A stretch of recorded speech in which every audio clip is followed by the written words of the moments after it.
সূরা নিসা থেকে পড়লাম। আল্লাহর নবী বারবার বলতেছে, ইবনে মাসউদ আজকে আমার শুনতে বড় মনে চাচ্ছে, আজকে আমার শুনতে বড় মনে চাচ্ছে, একটুখানি আমাকে শোনাও না, শুনতে বড় মনে চাচ্ছে। সূরা নিসা থেকে তেলাওয়াত শুরু হয়ে গেছে। ইবনে মাসউদ বলেন, আমি নবীজির চেহারার দিকে তাকায় রইলাম। সূরা নিসা তেলাওয়াত করতে করতে আমি যখন এসেছি, ফাকাইফা ইযা জিনা মিন কুল্লি উম্মাতিন বিশাহীদ ওয়া জিনা বিকা আলা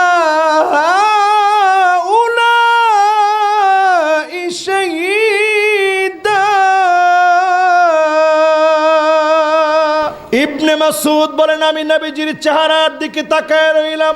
যেই না মাত্র এই পর্যন্ত এসেছি, আল্লাহ নবীর চোখের দিকে তাকায় দেখি দুইটা চোখ বেয়ে বেয়ে মুক্তার দানার মতো পানিগুলা পড়তেছে, গাল বেয়ে বেয়ে পড়তেছে, দাড়ি বেয়ে বেয়ে পড়ছে, হাত্তা বাল্লাল আর জমিনের ভিতরে টপ টপ করে নবীর চোখের পানিগুলা পড়ছে। ইবনে মাসউদ বলেন, আমি অবাক হয়ে নবীজির দিকে তাকায় আছি, এত পরিমাণ নবীজি কাঁদতেছে কেন? আয়াতের ভিতরে আল্লাহ বললেন, ফাকাইফা ইযা জিনা মিন কুল্লি উম্মাতিন বিশাহীদ। সব নবীদেরকে আল্লাহ সেদিন ডাকবেন, উম্মতের খবর জিজ্ঞাসা করবেন। আমার নবী বিশ্ব নবীকেও সেদিন ডাকবেন, আল্লাহ বলবেন উম্মতের খবর একটু বলেন। নবীজি এই জন্য কাঁদলেন, জীবনে কোনোদিন উম্মতরে দেখি নাই, সেদিন না দেখে কেমন করে আল্লাহর সামনে উম্মতের ব্যাপারে বলবো, না দেখে সেদিন কেমন করে উম্মতের ব্যাপারে বলবো, কেমন করে উম্মতের ব্যাপারে নালিশ দিব, কেমন করে সেদিন উম্মতের নাফরমানির কথা বলবো। আল্লাহর নবী কেঁদে কেঁদে গাল বাসিয়ে ফেলেছে, মুবারক দাড়িগুলো বেয়ে বেয়ে টপ টপ করে নবীজির কান্নাগুলা জমিনের মধ্যে পড়েছে।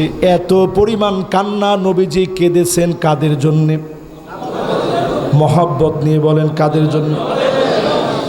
আম্মা জান হযরত আয়েশা বলেন, আমি প্রায় রাতে ঘুম ভেঙে যেত, জগ থেকে গ্লাসের ভিতরে গড় গড় গড় গড় করে পানি ঢাললে যেমন করে আওয়াজ হয়, আজিজুন কাজিজিল মিরজাল, চুলার ভিতরে ফুটন্ত পানি রাখলে টকবক টকবক করে যেমনি ফুটে, আল্লাহর নবীর ভিতর থেকে টকবক করে কান্নার আওয়াজ আসতো। আমি ছটফট করে বিছনা থেকে উঠে যেতাম, আমার কানটাকে নবীজির জবানের সামনে নিয়ে যেতাম, কি বলে নবীজি কান্দে, কার নামে আল্লাহর কাছে অভিযোগ দেয়।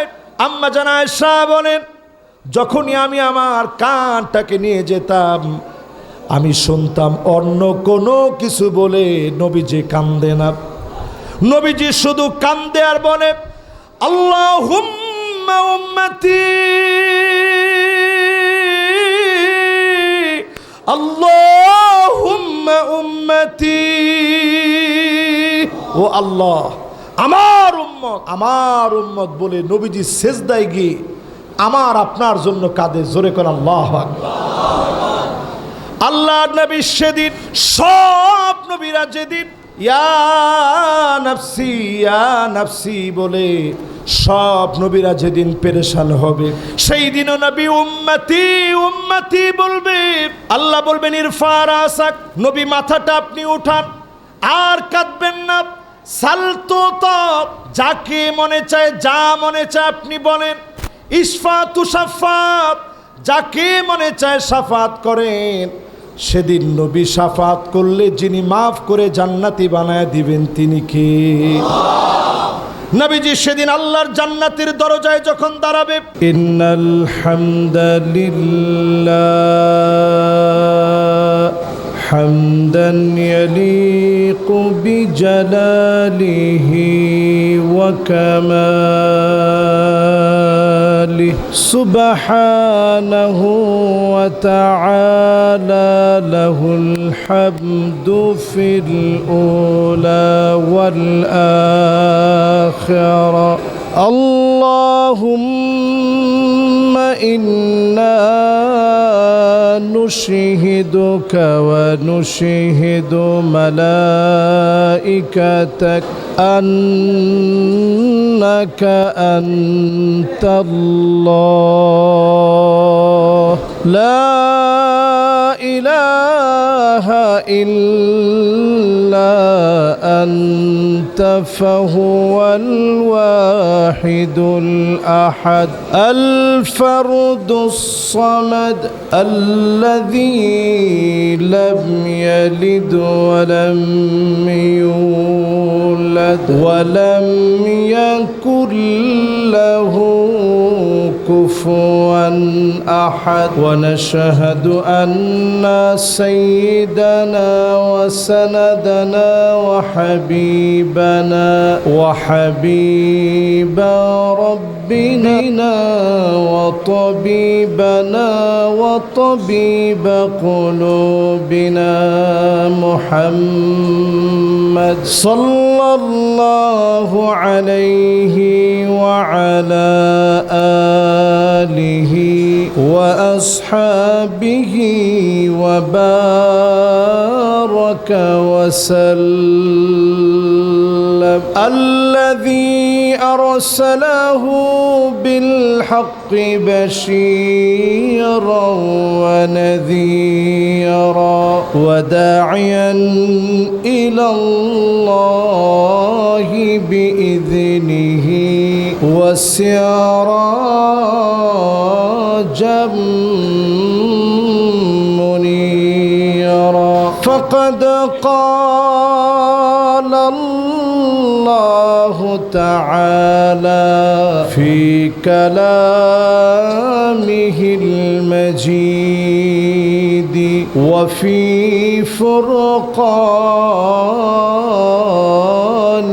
الحميد এক যুগে সবাই মিলে মহব্বত আর ভালোবাসার সবটুকু উজাড় করে দিয়ে আমরা আল্লাহ রাব্বুল আলামিনের জন্য কোরআনুল কারীম তেলাওয়াত করব সকলে পড়ি আউযু বিল্লাহি মিনাশ শাইতানির রাজীম বিসমিল্লাহির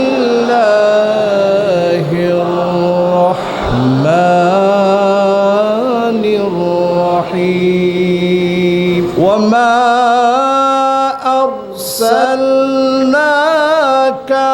আলাইহিম ওয়াকিলা وما أرسلناك إلا مبشرا ونذيرا وما أرسلناك إلا رحمة للعالمين সকলে পড়ি সাদাকাল্লাহুল আযীম وقال تعالى في شان حبيبه مخبرا وآمرا إن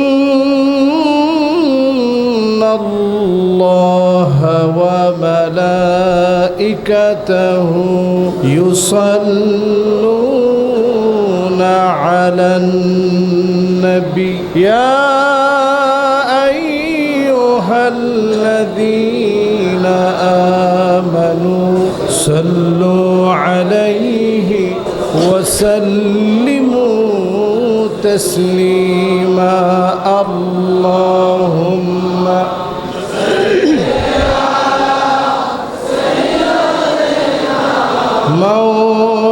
مولانا محمد وعلى آله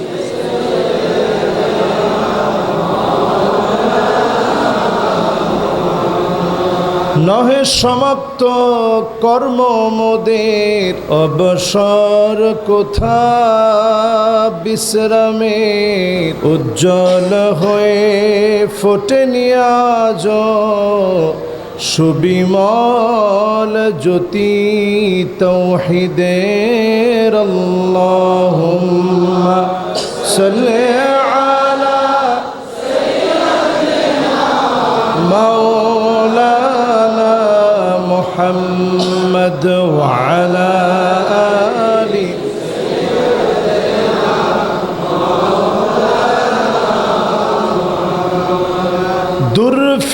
दुर्फिशाने ने तेरी कतरों को दरिया कर दिया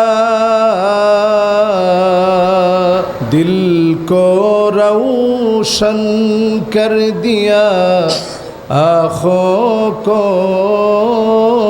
बीना कर दिया बलागल उला बिकमालिह कशफ दुजा बिजमालिह हसनत जमीअ खसालिह सल्लु अलैहि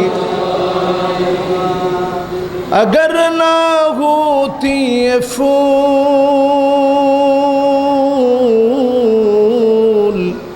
के बुलबुल का तरन्नुम भी न हो चमनदहार में गलियों का तबस्सुम भी न हो बलागल उला हसनत जमीअ खसालिही আজকের এই মোবারক মাহফিল আলহামদুলিল্লাহ আজকের এই মাহফিলটা প্রথমেই আমি জানতে চাই আজকে বলেন তো রবিউল আউয়ালের কত তারিখ 16 তারিখ এটা মনে হয় বলছে আমার কাছে মনে হয় 5-7 জন হবে রবিউল আউয়ালের কত তারিখ এইরকম আরেকটা বড় আওয়াজে আরেকটা বার পড়েন রবিউল আউয়ালের কত তারিখ রবিউল আউয়ালের 16 তারিখ এই 16 তারিখ অত্যন্ত মোবারক একটা তারিখ পুরো রবিউল আউয়াল আমাদের জীবনের চিরস্মরণীয় একটি মাস এই মাসের আজকের এই মোবারক আয়োজনের চরকানায় বড় জামে মসজিদ পটিয়া চট্টগ্রামের এই মোবারক আয়োজনের সম্মানিত সভাপতি আজকের এই মাহফিলের কদরে গরামি ওয়াজিবুল ইহতিরাম সর্বজন শ্রদ্ধেয় আমার পরম শ্রদ্ধেয় ব্যক্তিত্ব বাংলাদেশে যখন আমি মাহফিলের সূচনায় একেবারেই নতুন এই মাহফিলে হুজুর আমাকে দাওয়াত করলেন ওনার সন্তান সফওয়ান বিন হারুন আল আজহারি আমার সম্মানিত বড় ভাই তিনি যখন এই মাহফিলে দাওয়াত করলেন এখান দিয়ে শুরু চট্টগ্রামের অনেক মাহফিল এই পরিবারের সাথে আমার আত্মীয়তার সম্পর্কের মতো একটা বন্ধন আল্লাহ রাব্বুল আলামিন এই পরিবারের সর্বজন শ্রদ্ধেয় মুরব্বী আলহাজ হযরত মাওলানা হারুনুর রশিদ সাহেবকে দীর্ঘ হায়াত তয়্যিবা দান করুক পড়ে না আমিন এই মাহফিলের সম্মানিত আলোচকবৃন্দ যারা কথা রেখেছেন কথা বলেছেন মাওলানা সফওয়ান বিন হারুন আল আজহারি উনি অত্যন্ত নির্ভরযোগ্য কথা বলেন আল্লাহ যেন ওনার কথার ভিতরে সুর নূর মানুষের হেদায়েত হয় অল্প কথায় বেশি লাভ হয় এমন কথা বলার তৌফিক আল্লাহ রাব্বুল আলামিন যেন দান করে দেন পড়ে না আমিন আজকের এই মাহফিলের সম্মানিত আলোচক যিনি কথা রেখেছেন কথা বলেছেন মাওলানা মোহসেন আল হুসাইনি তিনি কথা রেখেছেন আমরা দোয়া করি ওনার কথাগুলোও যেন আমরা আমল করতে পারি আল্লাহ যেন তৌফিক দান করেন পড়ে না আমিন এই মাহফিলে যারা যারা আমরা আসলাম যারা যারা বসলাম সম্মানিত মুরব্বিয়ানে কেরাম হাদারাত উলামায়ে কেরাম ফুদালা কুরামা আইম্মা যতজন আজকের এই মাহফিলকে আলোকিত করেছেন এই মাহফিলে তারুণ্যের উচ্ছ্বাস দিক দিগন্তের দিকপাল তরুণ প্রজন্মের যতজন তরুণ এই মাহফিলে এসেছে পর্দার অন্ত আড়ালে যেই পর্যন্ত আওয়াজ যাচ্ছে আল্লাহ রাব্বুল আলামিনের সকল গোলামদেরকে মোবারকবাদ জানাচ্ছি আরেকটি বার বলছি আসসালামু আলাইকুম ওয়া রাহমাতুল্লাহি ওয়া বারাকাতুহু যে মহান মালিক আপনাদের মনোযোগ আছে তো সবার আমি গতকাল রাত্রে ৩টার সময় কোরিয়া থেকে আসছি দক্ষিণ কোরিয়া থেকে গতকাল রাত ৩টায় তার মানে আজকের দিনটায় মাহফিলে আসাটা আমার জন্য অনেক কঠিন শুধুমাত্র এই এলাকার মানুষের সাথে আমার দিলের মহাব্বতের কারণে এই পরিবারের সাথে মহাব্বতের কারণে আজকের এই মাহফিলে আসা না হলে কোনোভাবেই আজকে আসা আমার শারীরিক পক্ষে সম্ভব ছিল না এজন্য খুব বেশি লম্বা আমি আমার আলোচনা করব না অল্প সময়ে সর্বোচ্চ আজকে আবার যেহেতু আমার ঢাকা যেতে হবে সর্বোচ্চ ঘন্টাখানিক অথবা এর একটু বেশি যদি কথা বলি আপনাদের কষ্ট হবে না তো ইনশাআল্লাহ রবিউল আউয়ালের কত তারিখ 16 তারিখ আজকে মোবারক মাসে আমাদের একটা বিজয়ের সময় আমরা পেয়েছি এই বিজয়ের সময়ে রবিউল আউয়ালের বিজয় ইনশাআল্লাহ আজকে আমরা কথা বলবো ইনশাআল্লাহ পড়ব কোরআনুল কারীম, হাদিস, নির্ভরযোগ্য উলামায়ে কেরামের বক্তব্য থেকে আজকে কিছু কথা রাখার চেষ্টা করব, যদি আল্লাহ তাআলা তৌফিক দান করেন। ইনশাআল্লাহ পড়েন। মুনিবের আলী শান দরবারে অবনত চিত্তে শুকর গুজারি আদায় করি, সবাই মিলে একযোগে পড়ি কালিমাতুশ শুকর আলহামদুলিল্লাহ। আবার পড়ি আলহামদুলিল্লাহ। আপনারা খুশি না বেজার? এরকম সময় আমরা অনেক সময় পাই না। 16টা বছর পরে আজকে একটা সুন্দর সময় আমরা পেয়েছি। এই সুন্দর সময়ের গনিমত আল্লাহ রাব্বুল আলামিন যেন নিয়ামত দিয়ে ভরে দেয়। পড়ে না আমিন। রবিউল আউয়াল মাসের কত তারিখ? 16 তারিখ। এই রবিউল আউয়াল মাসের 16 তারিখে বুক ভরা ভালোবাসা নিয়ে মালিকের শুকর গুজারি আরেকটা বার আদায় করি, পড়ি আলহামদুলিল্লাহ। আউয়ালু মান ইউদআ ইলাল জান্নাল হামিদুন। আল্লাহর জান্নাতে সেদিন আল্লাহ রাব্বুল আলামিন ডাকবেন। আল্লাহ রাব্বুল আলামিন সেদিন গোলামদেরকে ডাকবেন। কোটি কোটি মানুষের ভিতরে জান্নাতের প্রথম কাতারে দাঁড় করাবেন। ওই গোলামদেরকে সেদিন দাঁড় করাবেন যারা মালিকের প্রশংসা করেছিল। ফিসসাররাই ওয়াদ-দাররা, সুখে আর দুঃখে, কষ্টে আর আনন্দে যারা প্রশংসা করেছে, ডেকে ডেকে যিনি জান্নাতি বানায় দিবেন তিনি কে? প্রথম কাতারে জান্নাতে যাওয়ার জন্য সুখে দুঃখে প্রশংসা করতে রাজি। 16টা বৎসর আমাদের জন্য দুঃখের একটা সময় ছিল। ওই সময়ও আমরা প্রশংসা করেছি কার? আল্লাহর হাবিব হাদিসের ভিতরে ইরশাদ করেন, আল্লাহর নবী ইরশাদ করেন, আজাবান লি আমরিল মুমিন ইন্না আমরাহু কুল্লাহু খায়র। মুমিনদের বিষয়টা বড় আশ্চর্যজনক। মুমিন বিপদে পড়ে যাবে, মুসিবতে পড়ে যাবে, জেলখানায় বন্দী হয়ে যাবে, মুমিনকে জুলুম করা হবে, নির্যাতন করা হবে, ফাঁসি দেওয়া হবে। মুমিন আল্লাহর উপরে সবর করবে। এই জন্য মুমিনকে দুঃখ দুর্দশা থেকে মুক্তি দিয়ে যিনি বিজয় দিবেন তিনি কে? এই জন্য রসুল বলতেছেন মুমিনদের বিষয়টা বড় আশ্চর্যজনক। এরকম আশ্চর্যজনক একটা বিজয় যিনি আমাদেরকে দিয়েছেন তিনি কে? 4 কারণে জালেমদের পতন হয়েছে। কয় কারণ? আগে আমি একটু বুঝাই নিই, এরপরে রাসূলুল্লাহর সিরাত থেকে ইনশাআল্লাহ কথা শোনাব। আল্লাহ যেন তৌফিক দান করেন। পড়ে না আমিন। 4 কারণে জালেমদের পরাজিত হতে হলো। জালেমদেরকে বাস বাস বাবা সবাই মিলে ইশারা দিলে মাহফিল আর মাহফিল থাকবে না, মনোযোগ দিতে হবে। এই চরকানায়ের মাহফিলকে আমি খুব পছন্দ করি। শ্রোতাদের অনেক মনোযোগ ছিল, আজকে কেন যেন মনোযোগে বিরাট এলোমেলো হয়ে গেছে। जो बात दिल से निकलता वो बात दिल पर असर करता, যেটা দিল থেকে বলা হয় ওইখানে একজন দায়িত্বশীল থাকবে দ্বিতীয় তলায়, দ্বিতীয় তলায় থাকবে একজন বললেই তো যথেষ্ট হয়ে যায়। বাস এখন আবার গিয়া রাগারাগি করা যাবে না, ওইখানে দায়িত্বশীলের মতো আচরণ করতে হবে, তাহলে তো মাহফিলটা নষ্ট হবে। এত দূর দারাজ থেকে লোকজন আস। বাস সবাই এবার একটু মনোযোগ দেন। জালেমদেরকে মালিক পতন দেন কয় কারণে? 1 নম্বর কারণ, মান ইআতামাদ আলা মালিহি কল্লাব। সব জালেমের যখন টাকা হয়ে যায়, জালেম মনে করে আমার চাইতে বড় আর কেউ নাই। এজন্য জালেমদেরকে চিরতরে যিনি নিঃশেষ করে দেন তিনি কে? আমাদের দেশে আমরা দেখেছি এত বড় জুলুম মানুষের উপরে করেছে, তার পিয়ন পর্যন্ত 400 কোটি টাকার মালিক। ঠিক কিনা বলেন? আপনারা সব দেখেছেন, আমরাও সব দেখতেছি। হাজার হাজার কোটি টাকার মালিক যেই লোকটা, নৌকা দিয়ে পালাবার সময় লুঙ্গি নষ্ট হয়ে গেছে, আরেকটা লুঙ্গি সে খুঁজে পায় নাই। ঠিক কিনা বলে? যে লোকটা কিছু হলেই রাজাকার বলে গালি দিত, ওই লোকটা কলা পাতার মধ্যে শুয়ে আছে, আরেকটা আশ্রয়ের জায়গা পালাতে গিয়েও সে খুঁজে পায় নাই। ঠিক কিনা বলে? এমনকি ইঁদুরের গর্ত পর্যন্ত তারা খুঁজে পায় নাই। এটাই প্রমাণ করে টাকা দিয়ে যখন জালেম অহংকার করে, জালেমকে যিনি নিঃশেষ করেন তিনি কি? এটা এক নাম্বার কারণ। এটা আপনি সব আমার দেশের এমপিদের ক্ষেত্রে অ্যাপ্লাই করে দেখেন। একটা দেশের সব এমপি উদাও, এর কারণ হচ্ছে শুধুমাত্র টাকার ক্ষেত্রে এত দুর্নীতি হয়েছে। এই দুর্নীতির কারণে একজনও এখন ব্যক্তিত্ব দেখায়া টিকে থাকতে পারে নাই, দাঁড়ায় থাকতে পারে নাই। ঠিক কিনা বলেন? তাহলে জালেমদের পতন হয় এক নাম্বার কেন?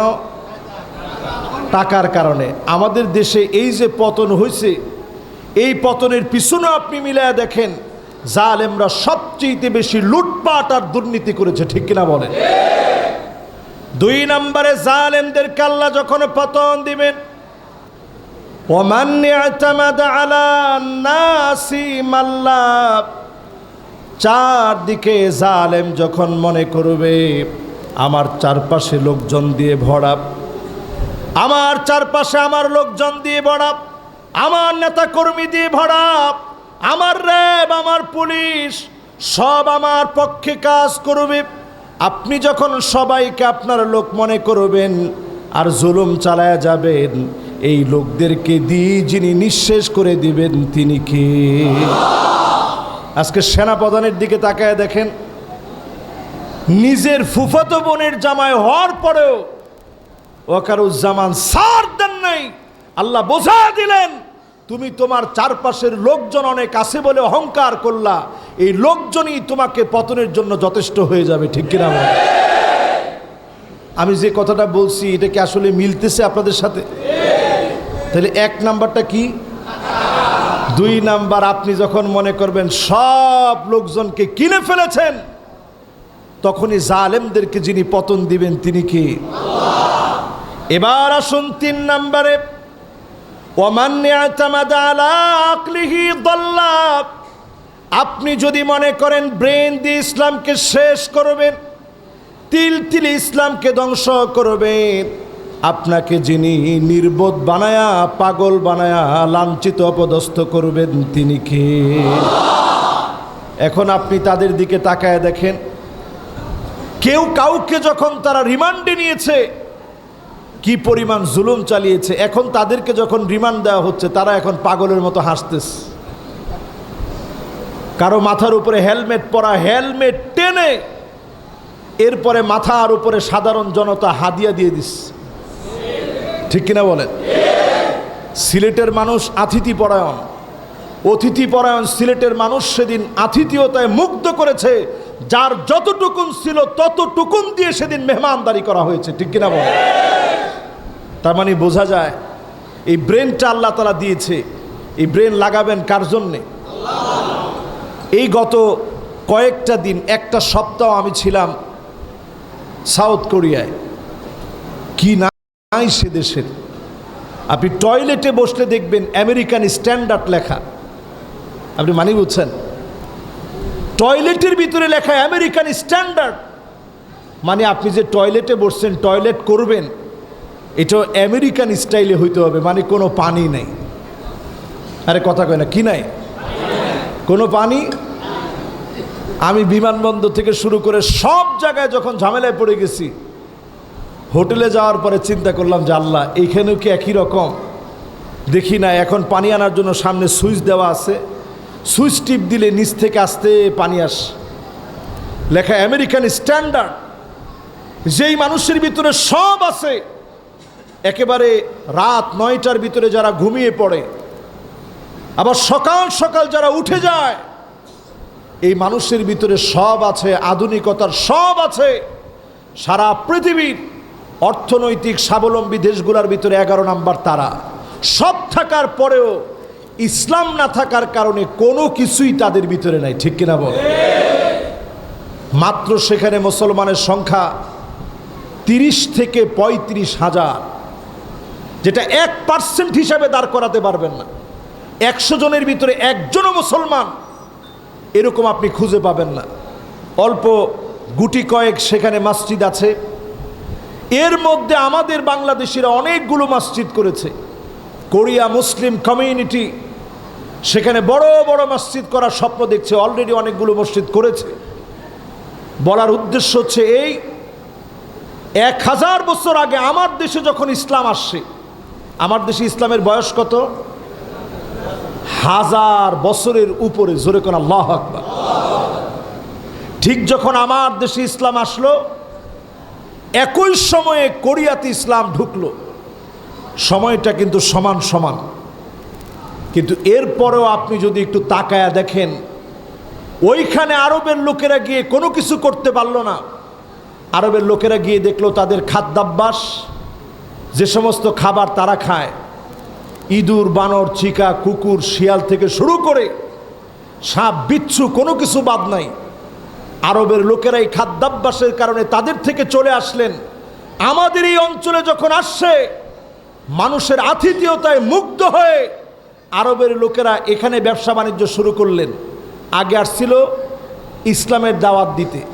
আমরা একটা ভুল কথা বলি, আমরা বলি ব্যবসা করতে তারা আসছিল, এটা ভুল কথা।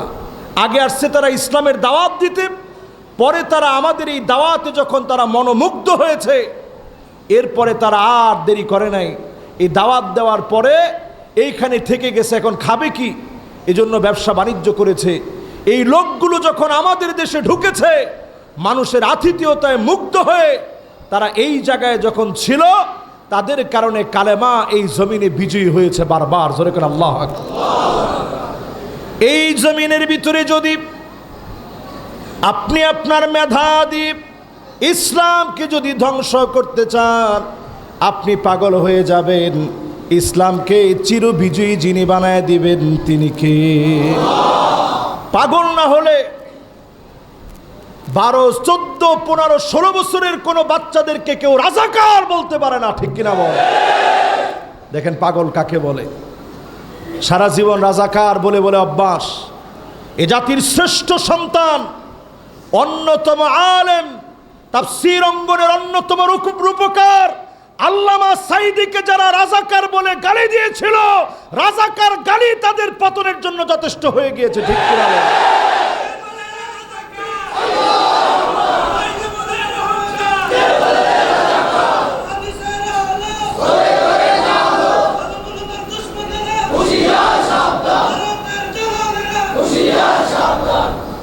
এই যে দেখেন আজকের মাহফিলে আমরা চরকানায় বসছি, আমরা প্রত্যেকে মনে হয় তার এই রাজাকার কথার সঙ্গে আমাদের ঘৃণা, আমাদের ক্ষোভ এমনভাবে মিশে গেছে, আজকের তাকবীর ধ্বনি প্রমাণ করে দিয়েছে আলেম ওলামা রাজাকার হতে পারে না।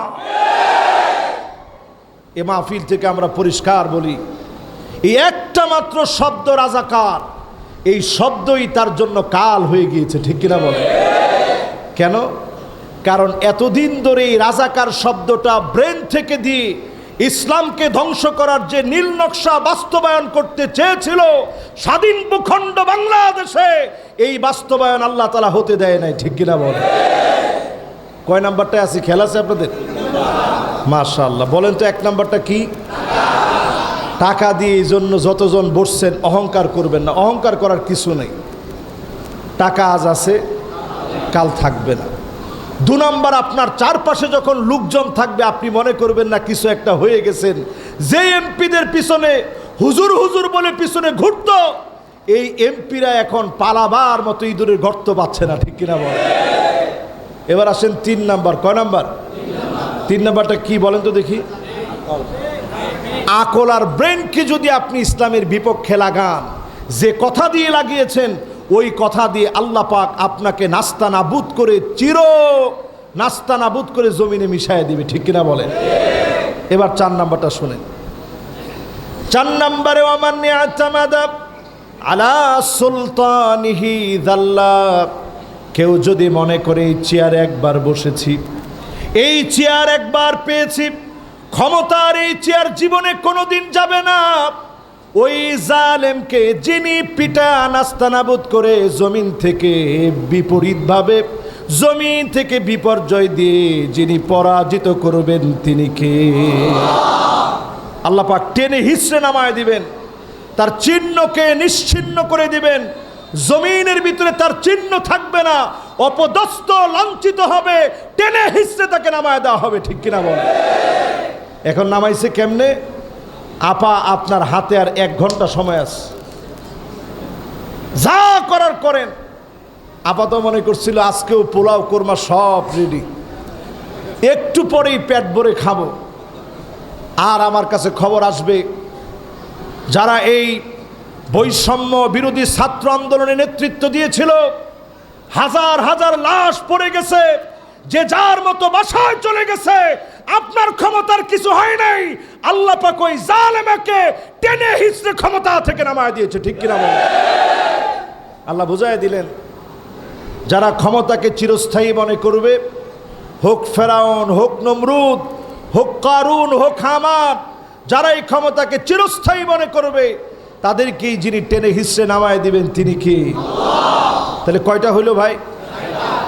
এই ছাত্র বৈষম্য বিরোধী ছাত্র আন্দোলনের গণবিপ্লবের সময়, ছাত্র আর জনতার গণবিপ্লবের সময় আজকে এই 4টা পয়েন্ট আপনি মিলায় দেখেন তো, এই 4টা পয়েন্টের সাথে এখন কি আমাদের মিলে না মিলে না? এই মিলের কারণেই 16টা বছর পরে এই জালেমদেরকে যিনি পরাজিত করেছেন, লাঞ্ছিত অপদস্থ করে টেনে হিচড়ে নামায় দিয়েছেন তিনি কে? এখন আপনার কাছে মনে হইতে পারে, হুজুর এটা তো 16টা বছর পরে হইল, এতদিন পরে কেন আসলো, তৎক্ষণাৎ কেন আমরা পাই নাই? আচ্ছা 16 বছর আল্লাহর কাছে কতক্ষণ? মাশাআল্লাহ, 16 বছর কতক্ষণ? কাআলফি সানাতিন মিম্মা তাউদ্দুন, 1 দিন 2 দিন 3 দিন, 1 বছরে 365 দিন। এইভাবে গুনতে গুনতে যখন আপনি যাবেন, গুনতে গুনতে যখন আপনি চিন্তা করবেন, 365 দিনে 1 বছর, 1000 বছর যখন পার হয়ে যাবে, আল্লাহর সামনে মাত্র 1 দিন পার হবে। জোরে কোন আল্লাহু আকবার। তাহলে চিন্তা করেন, 1000 বছরে যদি 1 দিন হয়, তাইলে 16 বছর আল্লাহর সামনে কয়েক সেকেন্ড মাত্র, এর চাইতে বেশি কিছু না, ঠিক কিনা বলে? তাহলে জালেমরা ক্ষমতায় ছিল কয়দিন? কথা কয় না, কয়দিন? এটা 16 বছর না, কয়েক সেকেন্ড। জালেমদেরকে আল্লাহ তাআলা দেখছেন, এরপরে টেনে হিচড়ে নামায় দিছেন। 100 বছর ইসলামের বিজয়ের জন্য কাজ করে যেই জায়গায় আপনি পৌঁছাতেন, আজকে 40 দিনের পর একটু হিসাব করে দেখেন, ওই জায়গায় ইসলামকে এখন আল্লাহ পৌঁছায় দিয়েছে, ঠিক কিনা বলে? এখন আর মসজিদে মসজিদে কোন মদখোর সভাপতি মসজিদের ভিতরে দাঁড়ায়া খতিবের মুখে মুখে কথা বলার সাহস রাখে না, মুয়াজ্জিনকে ধমক দিয়ে কথা বলার মতো সাহস নাই, মাহফিলের মাইক টেনে নিয়ে যাবে এমন কোন সন্তান এখন পয়দা হয় নাই। তার মানে বোঝা যায়, এই 16টা বছরের জুলুম করার পর যিনি অবশ্যই আমাদের জন্য একটা সুদিন দিয়েছেন তিনি কে? এই সুদিনের শুভ সংবাদ আমার নবী নিয়ে আসলেন। ওয়ামা আরসালনাকা ইল্লা রাহমাতাল লিল আলামিন। মনটা নরম করে দিয়ে শোনেন, এই পৃথিবীর মানুষের জন্য নবী রহমত হিসেবে এসেছে। যেই নবীর চেহারার দিকে তাকালে পূর্ণিমার চাঁদ একদিকে, নবীর চেহারা একদিকে। হযরত ওমর বলেন, আমি নবীর চেহারার দিকে যখন তাকালাম, আমার কাছে মনে হয়েছে পূর্ণিমার চাঁদের চাইতে বিশ্ব নবীর চেহারাটা সুন্দর। যেই নবীর চেহারার ভিতরে এত সৌন্দর্য, যেই নবীর কথাগুলো এত সুন্দর, সেই নবী শিয়াবে আবি তালেবের ভিতরে জেল খেটেছে। কোরআনুল কারীম সাক্ষী, وَإِذْ يَمْكُرُ بِكَ الَّذِينَ كَفَرُوا لِيُثْبِتُوكَ أَوْ يَقْتُلُوكَ أَوْ يُخْرِجُوكَ।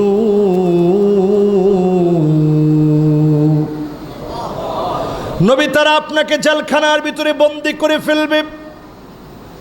শিয়াবে আবি তালেব নবীকে বন্দী করা হয়েছে, খাবার পর্যন্ত দেওয়া হয় নাই, আত্মীয় স্বজন দেখা করতে যায় না। আল্লাহর নবী দিনের পর দিন শিয়াবে আবি তালাবির ভিতরে ছিল। ওই দারুন নদওয়াতে বসে বৈঠক করা হলো, নবীজিকে হত্যা করা হবে। 1 নম্বরে নবীকে জেলে নিয়েছে, 2 নম্বরে হত্যার ষড়যন্ত্র হয়েছে, 3 নম্বরে নবীজিকে তারা জানায় দিয়েছে আপনাকে দেশ ছেড়ে হিজরত করা লাগবে। আল্লাহর নবীর বুঝতে বাকি নাই, আমাকে দেশ থেকে বের করে দিবে, চলে যাওয়া লাগবে। আজকেও আপনি যখন মক্কাতুল মুকাররমায় যাবেন, গারে সূর এখনো তাকায় দেখবেন, গারে সূরের ভিতরে আল্লাহর নবী বিশ্ব নবী আবু বকরকে নিয়ে যখন উঠলেন, ইনশাল্লাহ আমরা একটু কষ্ট হইলেও সবাই একযোগে, আমরা একযোগে টিপলে কিন্তু কারেন্ট আসবে না, উল্টা মাইকটা চলে যাবে। হ্যাঁ, মাশাআল্লাহ। আমরা একটু আজকে একটা বৈরী পরিবেশ আপনারা দেখতে পাইছেন, কি জোরে জোরে ঠাডা পড়ছে। আমি আর আমার গাড়িতে ছিল আমাদের ভাগিনা সাকিব আর ড্রাইভার সাহেব সহ ঢাকা থেকে আমার সাথে যে আসছে, আমরা অলরেডি কালেমা পড়ে ফেলছি, মনে করছি যে আজকে মানে বাঁচার কোনো উপায় নাই, এত জোরে জোরে ঠাডা পড়ছে। এর মধ্যে যে সুন্দর একটা পরিবেশ, এর মধ্যে যে সুন্দর একটা পরিবেশ আল্লাহ রাব্বুল আলামিন দিয়েছেন, আল্লাহ পাকের কাছে আমরা শুকরগুজারি আদায় করছি। এই পরিবেশটুকুন আল্লাহ রাব্বুল আলামিন আমাদেরকে দিয়েছেন। আমরা বেশিক্ষণ না, অল্প কিছুক্ষণ আপনাদেরকে কষ্ট দিব, আপনারা মনোযোগ নিয়ে একটু শুনেন ইনশাআল্লাহ। আল্লাহর নবী রহমত নিয়ে আসলেন এই পৃথিবীতে, এতিম হয়ে নবীজি আসছেন, ছোটবেলাতে মাকে হারায় ফেললেন। আল্লাহর নবী বিশ্ব নবী দাদার কাছে বড় হলেন, দাদা দুনিয়া থেকে চলে গেছে। নবীজি বড় হওয়া শুরু করলেন, চাচার কাছে, চাচাও চলে গেল। আল্লাহর নবী বিশ্ব নবী একা হয়ে গেলেন। হিজরতের আগ মুহূর্তের কথা বলছি, নবীজি সাল্লাল্লাহু আলাইহি ওয়াসাল্লাম উপরে, এখনো বাচ্চারা এই কথাগুলো দিল থেকে বলা উচিত। বাচ্চারা এখানে কে আছে, দ্বিতীয় তলায় কে আছে, বাবা এই কথাগুলো দিল থেকে বলা উচিত। এটা আমি বারবার বলছি, এই কথাগুলো শুধু এইভাবে বলার কথা না, কিন্তু গরমের মধ্যে আপনারা বসে আছেন। এখানে দ্বিতীয় তলায় যে দায়িত্বে আছেন, কে আছেন? ইমাম সাহেব হুজুর, মাদ্রাসার যারা আসাতে যায় যে ইমাম সাহেব হুজুর দ্বিতীয় তলায় একটু দায়িত্ব পালন করতে হবে, একটু আদর করে মহব্বত করে বুঝাইতে হবে। আওয়াজ আসলে কথাগুলার ভিতরে নূর আসে না, কথাগুলার ভিতরে নূর আসা দরকার। নূর, বাংলাদেশে অনেক সুর আছে, কিন্তু আমাদের আল্লামা হুজুরের নূর ছিল আর সুর ছিল। এখন শুধু কথার ভিতরে সুর আছে, নূর নেই। এজন্য আমরা কথাগুলার ভিতরে নূর সহকারে এই মাহফিল থেকে যতগুলা কথা বলবো, আল্লাহ তাআলা যেন নূরের সাথে, এবং সুর থাকুক কিন্তু নূরের সাথে যেন হয়, আল্লাহ যেন তৌফিক দেন। পড়ে না আমিন। সকলে একটু জিকির করি, লা ইলাহা ইল্লাল্লাহ, লা ইলাহা ইল্লাল্লাহ, লা ইলাহা ইল্লাল্লাহ, লা ইলাহা ইল্লাল্লাহ, লা ইলাহা ইল্লাল্লাহ, লা ইলাহা ইল্লাল্লাহ, মুহাম্মাদুর রাসূলুল্লাহ সাল্লাল্লাহু আলাইহি ওয়াসাল্লাম। এবার বলছিলাম, নবী করিম সাল্লাল্লাহু আলাইহি ওয়াসাল্লাম পৃথিবীতে আসছে কি নিয়ে? রহমত নিয়ে। সবাই বলেন কি নিয়ে? আল্লাহর নবী কেমন রহমত ছিলেন? নবীজি শুনতে পেলেন একটা পিঁপড়ার বাড়ি পুরায় দেওয়া হয়েছে। আল্লাহর নবী মহব্বত নিয়ে চলে গেলেন। কে পুরায় দিয়েছ পিঁপড়ার বাড়ি? সাহাবীরা বললেন, ওগো নবীজি আমি পুড়ায় দিয়েছি। আল্লাহর নবী বললেন, খবরদার, পানি আর আগুন দিয়ে কেউ আযাব দিও না। এই পানি আর আগুন দিয়ে আল্লাহ আযাব দিবে। সামান্য পিঁপড়ার প্রতি নবীজি মায়া দেখালেন। উট এসে নবীজির সামনে চোখের পানি ছেড়ে দিলেন। আল্লাহর নবী দেখলেন উটের চোখ বেয়ে বেয়ে পানি পড়তেছে। আল্লাহর নবীর বড় মায়া লেগে গেছে। নবীজি বললেন, আফালা তাত্তাকিল্লাহ ফি হাযিহিল বাহিমা আল্লাতী মাল্লাকাকাল্লাহু ইয়া। এই উটটাকে যে কষ্ট দেওয়ার পরে খাবার দাও নাই, তোমার কি আল্লাহর সামনে জবাব দেওয়া লাগবে না?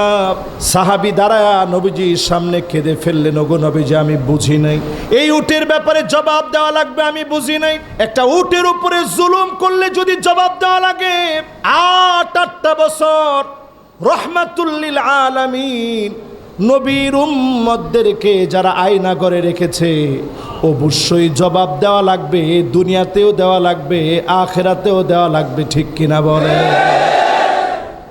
রহমাতুল লিল আলামিন পৃথিবীতে আসলেন মানুষকে মুক্তির পথ দেখাতে। কাফেররা জেলে বন্দী করলেন, নবীজিকে হত্যার ষড়যন্ত্র করলেন, আল্লাহ নবীকে হিজরত করতে বাধ্য করলেন। 10টা বছর পরে নবীজির হাতে যিনি ক্ষমতা দিয়ে দিলেন তিনি কে? ক্ষমতা পাওয়ার পরে নবীজি কচু কাটা করতে পারতেন। আল্লাহ নবী ভাষণ দিলেন, কাফেরদেরকে বললেন আমার কাছে কেমন আচরণ আশা করো। কাফেররা চোখ থেকে পানি ছেড়ে দিলেন, মাথা নিচের দিকে দিয়ে দিলেন। আজকে বড় ভাইয়ের কাছে ভাই যেমন আচরণ আশা করে, সন্তান বাপের কাছে যেমন আচরণ আশা করে, আপন বন্ধু বন্ধুর কাছে যেমন আচরণ আশা করে, আপনি আমাদের সঙ্গে ঠিক তেমন আচরণ করবেন। আল্লাহর নবী তেলাওয়াত করে শোনায় দিলেন, লা তাসরিবা আলাইকুমুল ইয়াউম আনতুমুত তুলাকা।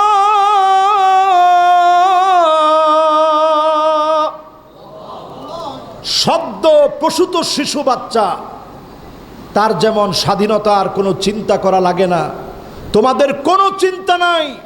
আজকে আমাদের কোলে, ইসলামের কোলে থাকবে, তোমাদের কোনো দুশ্চিন্তা করতে হবে না, ঠিক কিনা বলে? তারা যেই হারে ঘর বাড়ি ভাঙছে, আপনি যদি আঙ্গুলে দাগে দাগে যদি আপনি হিসাব করেন, তাদের একটা গড়ও ঠিক থাকার কথা ছিল না, ঠিক কিনা বলে? কিন্তু মানুষ এতটা প্রতিশোধ নেয়নি।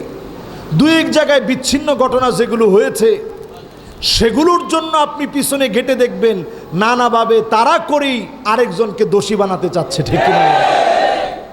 এই মাহফিলে আমরা পরিষ্কার বলি, আমরা রাহমাতুল লিল আলামিন নবীজির উম্মত, কারো ক্ষতি হয় এমন কাজ আমরা হাতে তুলে নিব না। তবে কেউ যদি জুলুম করে থাকে, ওই জালেমকে আইনের আওতা থেকে আমরা ছাড়ব না, ঠিক কিনা বলে? আজকের এই মাহফিলে যারা বসলেন, আল্লাহর নবী জীবনে কোনো দিন আমারে দেখে নাই। দেখছে? সবাই একটু আওয়াজ করে বলেন, দেখছে? আরেকটু জোরে বলেন, দেখছে? আল্লাহর নবী জীবনে কোনো দিন দেখলো না, কিন্তু নবীজির মনে কেমন মায়া। সাহাবীদের সামনে নবীজি বয়ান করতেছে। আজকে যেমন আমরা একসঙ্গে বসে কথা বলছি, আল্লাহর নবীর সাহাবীরা নবীর সামনে বসা। আল্লাহর নবী বলেন, ওয়াদিতু লাউ রাআইনা ইখওয়ানানা,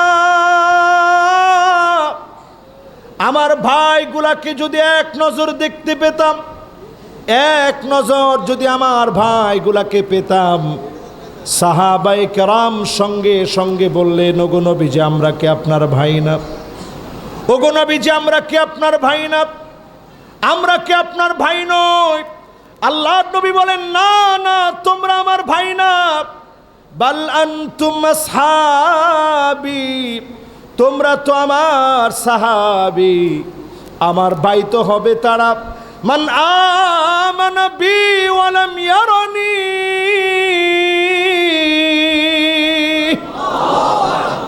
জীবনে কোনোদিন যারা আমারে দেখে নাই, আমি যাদেরকে দেখি নাই, আমার উপরে যারা ঈমান আনবে তারা হবে আমি নবীর ভাই।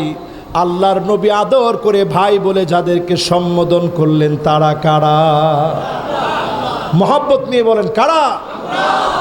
আল্লাহর নবী আমাদেরকে ভাই বলে আদর করে বললেন, যেই সাহাবীরা নবীজির জন্য জীবন দিতে চায়, ফিদাকা বি ওয়া উম্মি, ওগো নবীজি আপনার জন্য আমার মা বাপ কুরবান হয়ে যাক, আমার জীবন চলে যাক, আপনার গায়ে তীর লাগতে দিব না, আপনার গায়ে আঘাত লাগতে দিব না। সেই সাহাবীদের সামনে নবীজি বলে, অনেক পরে এমন কিছু উম্মত আসবে জীবনে কোনো দিন না দেখে আমি নবীর উপরে তারা ঈমান আনবে। বলেন আল্লাহু আকবার। এরা কারা? সবাই মহব্বত নিয়ে বলেন কারা? এই আমাদের জন্য নবীজি কেমন পরিমাণ কাঁদলেন একটু হিসাব মিলিয়ে নেন। আমরা প্রত্যেকে একটা সূরা পড়েছি, সূরার নাম সূরা নিসা। সবাই বলেন কি নাম পড়ছেন? ইয়া আইয়ুহান নাসুত্তাকু রাব্বাকুমুল্লাযী খালাকাকুম মিন নাফসিন ওয়াহিদাহ وخلق منها زوجها وبث منهما رجالا كثيرا ونساء واتقوا الله الذي تساءلون به والأرحام।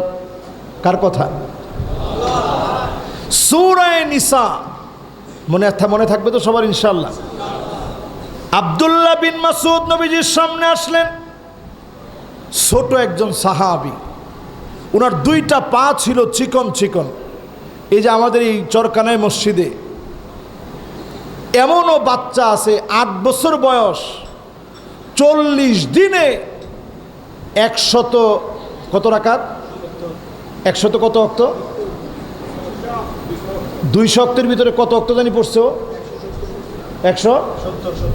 170 ওয়াক্ত নামাজ পড়েছে, যার উপরে এখন নামাজ ফরজই হয় না। জোরে কোন আল্লাহু আকবার। 40 দিন একটা না। তো আব্দুল্লাহ বিন মাসউদ রাদিয়াল্লাহু তাআলা আনহুর কথা বলছিলাম এই জন্য, এই মসজিদে আপনারা জানেন 40 দিন যারা তাকবীরে উলার সঙ্গে নামাজ পড়বে, 40 দিন যদি এই আমল কেউ করে, আল্লাহর হাবিব বলেন হারামাহুল্লাহু আলাইহিন নার, তার জন্য জাহান্নামের আগুন আল্লাহ হারাম বানায় দিবে। সুবহানাল্লাহ। আমরা জানি যে এই এলাকার একজন দুইজন না, কয়জন? সব মিলে কয়জন? 96 জন অংশগ্রহণ করছে।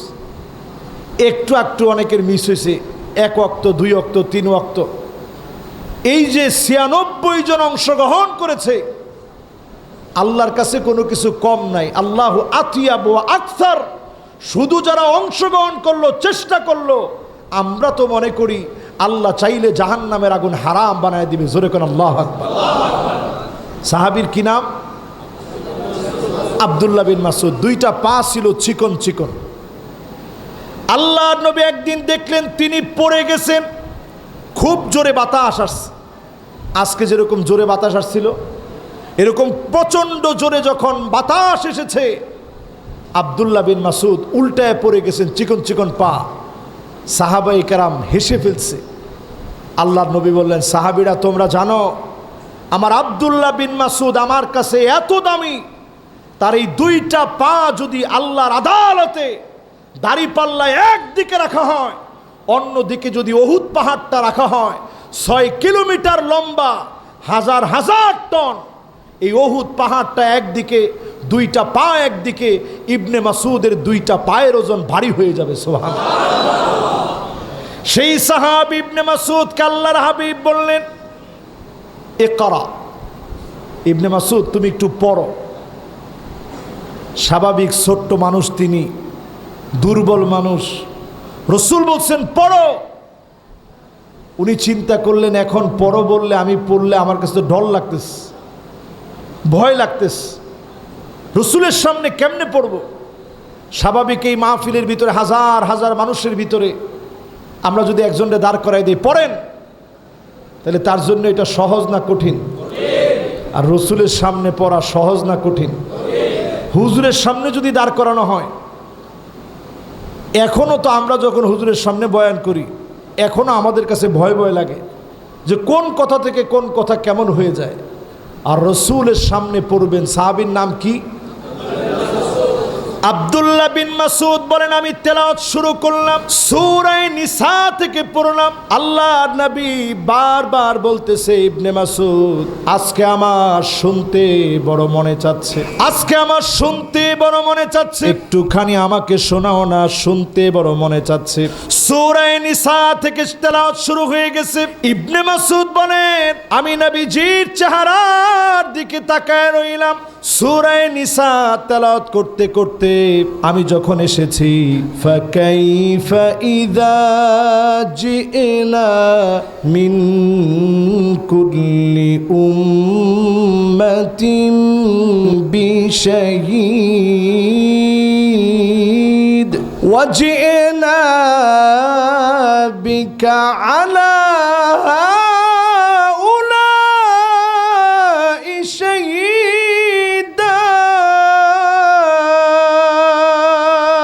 ইবনে মাসউদ বলেন, আমি নবীজির চেহারার দিকে তাকায় রইলাম।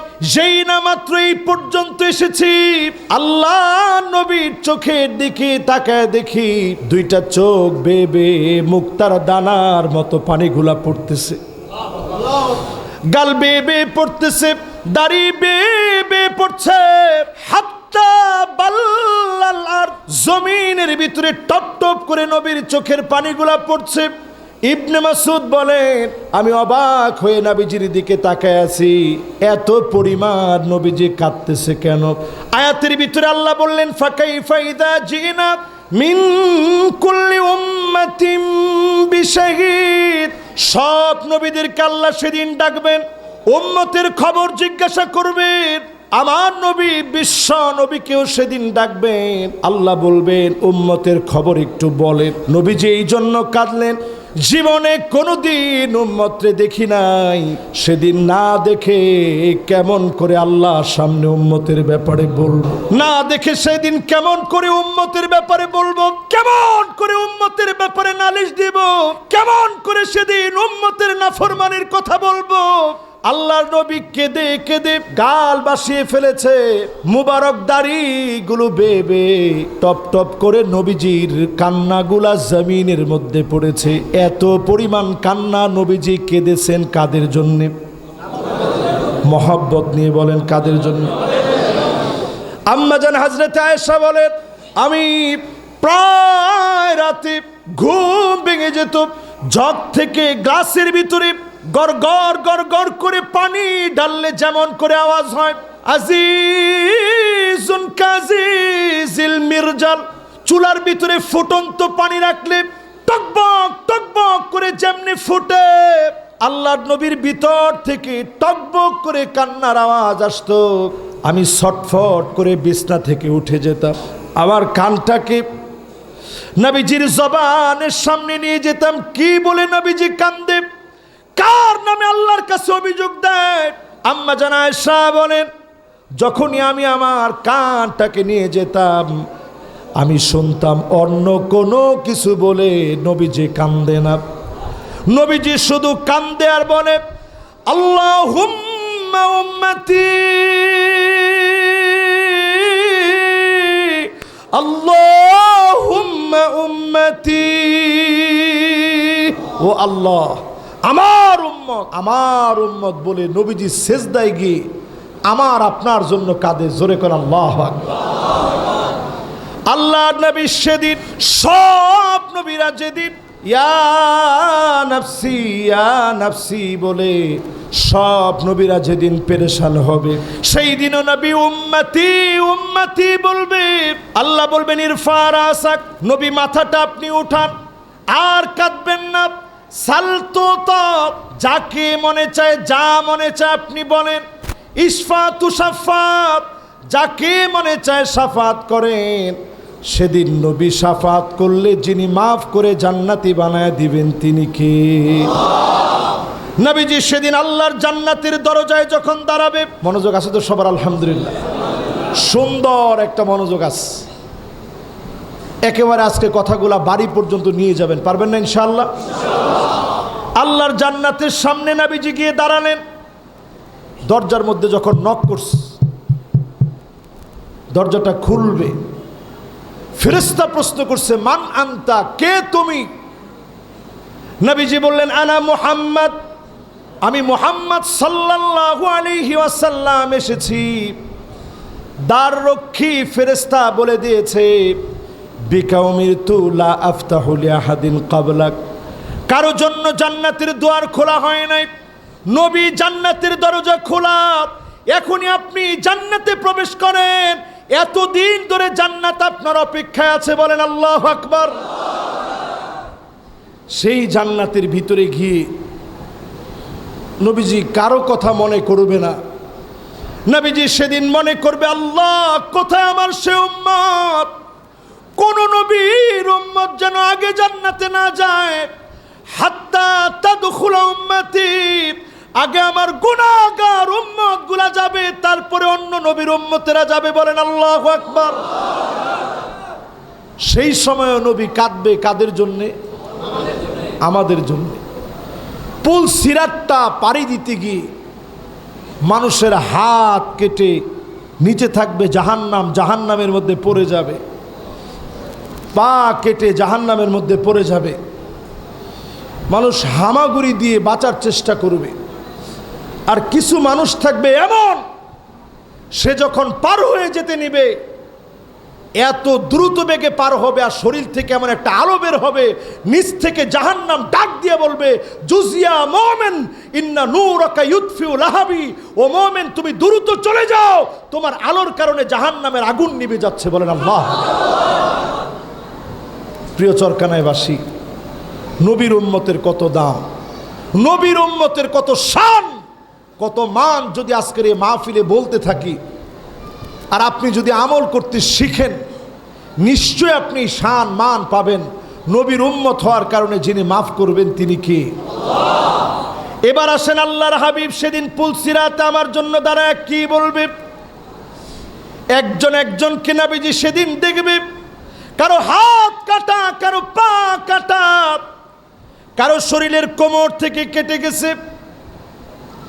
সেদিন নবীজি একটা ডাক দিয়ে বলবে, ইয়া রাব্বি সাল্লিম, ইয়া রাব্বি সাল্লিম, ও আমার আল্লাহ দয়া করে উম্মত গুলাকে মাফ করে দেন। নবীর দোয়ার কারণে যিনি মাফ করে দিবেন তিনি কি? পুলসিরাতের ওই সময়ও নবী আমার আপনার জন্য কাঁদবেন। সে নবীর মনে দুঃখ দিয়ে কষ্ট করে কোনোদিন নবীর উম্মত হওয়া যায়? সবাই বলেন যায়। আরো জোরে বলেন যায়। যতজন আজকের মাহফিলে বসছি, আমার আপনার পরিচয়, আমরা আল্লাহর গোলাম। গোলাম কার? উম্মত কার? সবাই বলেন উম্মত কার? উম্মত যদি আমরা নবীর হই, গোলাম যদি আমরা আল্লাহর হই, আজকে থেকে আমি এই কথা বলতে পারি, যদি ইমানের উপরে চলেন, দিন মেনে চলেন, ইসলাম প্রতিষ্ঠার কাজ করেন, একদিকে চক্ষু বন্ধ হবে, অন্যদিকে যিনি মাফ করে দিবেন তিনি কে? কোটি কোটি মানুষের ভিতরে সেদিন নবীজি আমাকে আপনাকে খুঁজবেন কি দিয়ে? গুররান মুহাজ্জালিনা মিনাল ওয়াদু, ওজুর পানিগুলো আমাদের চেহারায় জকজক করে উঠবে, চকচক করে উঠবে। নবী দেখেই বলবেন, আল্লাহ ওই তো আমার উম্মত, যে উম্মতকে এত দূর আগে রেখে এসেছি, এই তো সেই উম্মত। আল্লাহ নবী ডেকে শাফাত করবেন, যিনি মাফ করে দিবেন তিনি কি? এবার আসেন আমার নবী বিশ্ব নবী সেদিন গর্ব করবে কাদেরকে নিয়ে? সবাইকে বলেন কাদেরকে নিয়ে? সবাই বলেন কাদেরকে নিয়ে? শুধু গর্বই করবে না, আল্লাহকে ডেকে বলবে, ইন্নী মুকাসিরু বিকুমুল উমাম, ও আমার আল্লাহ একটু তাকায় দেখেন, এই সব আমার উম্মত। জোরে কোন আল্লাহু আকবার। সে উম্মত হতে কি আমরা রাজি আছি? জোরে কোন রাজি আছি? 5 ওয়াক্ত নামাজ আজকে পড়ছেন, হাত উঠান দরকার নেই। না না, হাত উঠে, একজনে হাত উঠেছে, ও বাজির ইনি একটু বেশি নেনি, একজন হাত উঠেছে মানে আর কেউ নামাজ না পড়ছে নাকি এরকম? আমরা সবাই নামাজ পড়ছি তো মাশাআল্লাহ। যদি না পড়ি আজকে থেকে শুরু করব, রাজি আছেন ইনশাআল্লাহ? এই রবিউল আউয়ালের অন্যতম দায়িত্ব হচ্ছে নবীজিকে একটু চিনা, একটু নবীজিকে মহাব্বত করে নবীজির সুন্নতগুলা মানা। আমাদের দেশে দেখবেন এটা একটু বেশি। রবিউল আউয়াল আসার পরে অনেকে অনেক রকম কার্যক্রম করে, কিন্তু নামাজের খবর নাই। ইনকন ডল্লে মহব্বত অনেক কার্যক্রম করলেন, এক ওয়াক্ত নামাজ বাদ দিয়েছেন। আপনি নবীজির সত্যিকারের উম্মত হতে পারেন না, ঠিক কিনা? সাহাবাই কেরাম নামাজ কিভাবে পড়ছে, যুদ্ধের ময়দানের হাদিসগুলা পড়বেন। এক গ্রুপ জিহাদের ময়দানে পাহারা দিয়েছে, তো অন্য গ্রুপ নামাজের জন্য দাঁড়ায় গেছে। জোরে কোন আল্লাহু আকবার। আমাদের হুজুর এখন যে জায়গায় বসা, এই জায়গাটার আরবি নাম মেহরাব। কি নাম? সবাই কোন কি নাম? এই মেহরাব মানে কি? নবীজি সাল্লাল্লাহু আলাইহি সাল্লামের সঙ্গে যে সমস্ত তরবারিগুলো ছিল, নামাজের সময় এই তরবারিগুলা খুলে এই মেহরাবের ভিতরে রাখা হতো। অস্ত্র জমা রাখার জায়গা, এই জায়গায় রেখে নামাজের সালাম ফিরিয়ে আবার তরবারি নিয়ে জিহাদের জন্য সুসজ্জিত হয়ে যেত। জোরে কোন আল্লাহ। ইসলামটা এইভাবে আসছে। প্রিয় ভাইয়ারা আমার, আল্লাহর নবী, বিশ্ব নবী আমার আপনাকে এত ভালোবাসছেন। আমরা অনেক পরে আসব। আল্লাহর নবী এমন কয়েকটা আমল দিয়ে গিয়েছেন, আজকে থেকে করবেন। নবীজির সঙ্গে যিনি জান্নাতি বানায় দিবেন তিনি কে? করতে রাজি আছেন ইনশাআল্লাহ? কে কে রাজি একটু হাত তুলে দেখান তো দেখি।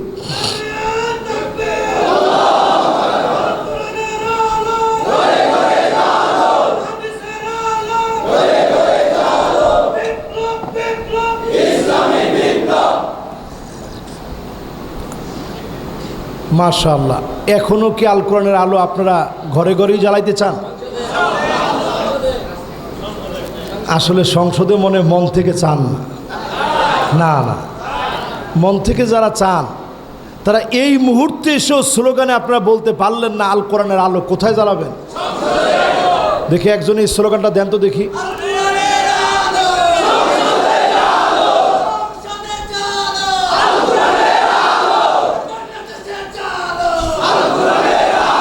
মাশাআল্লাহ। উনি যিনি স্লোগানটা দিচ্ছে উনিও হাইসা হাইসা স্লোগান দিচ্ছে।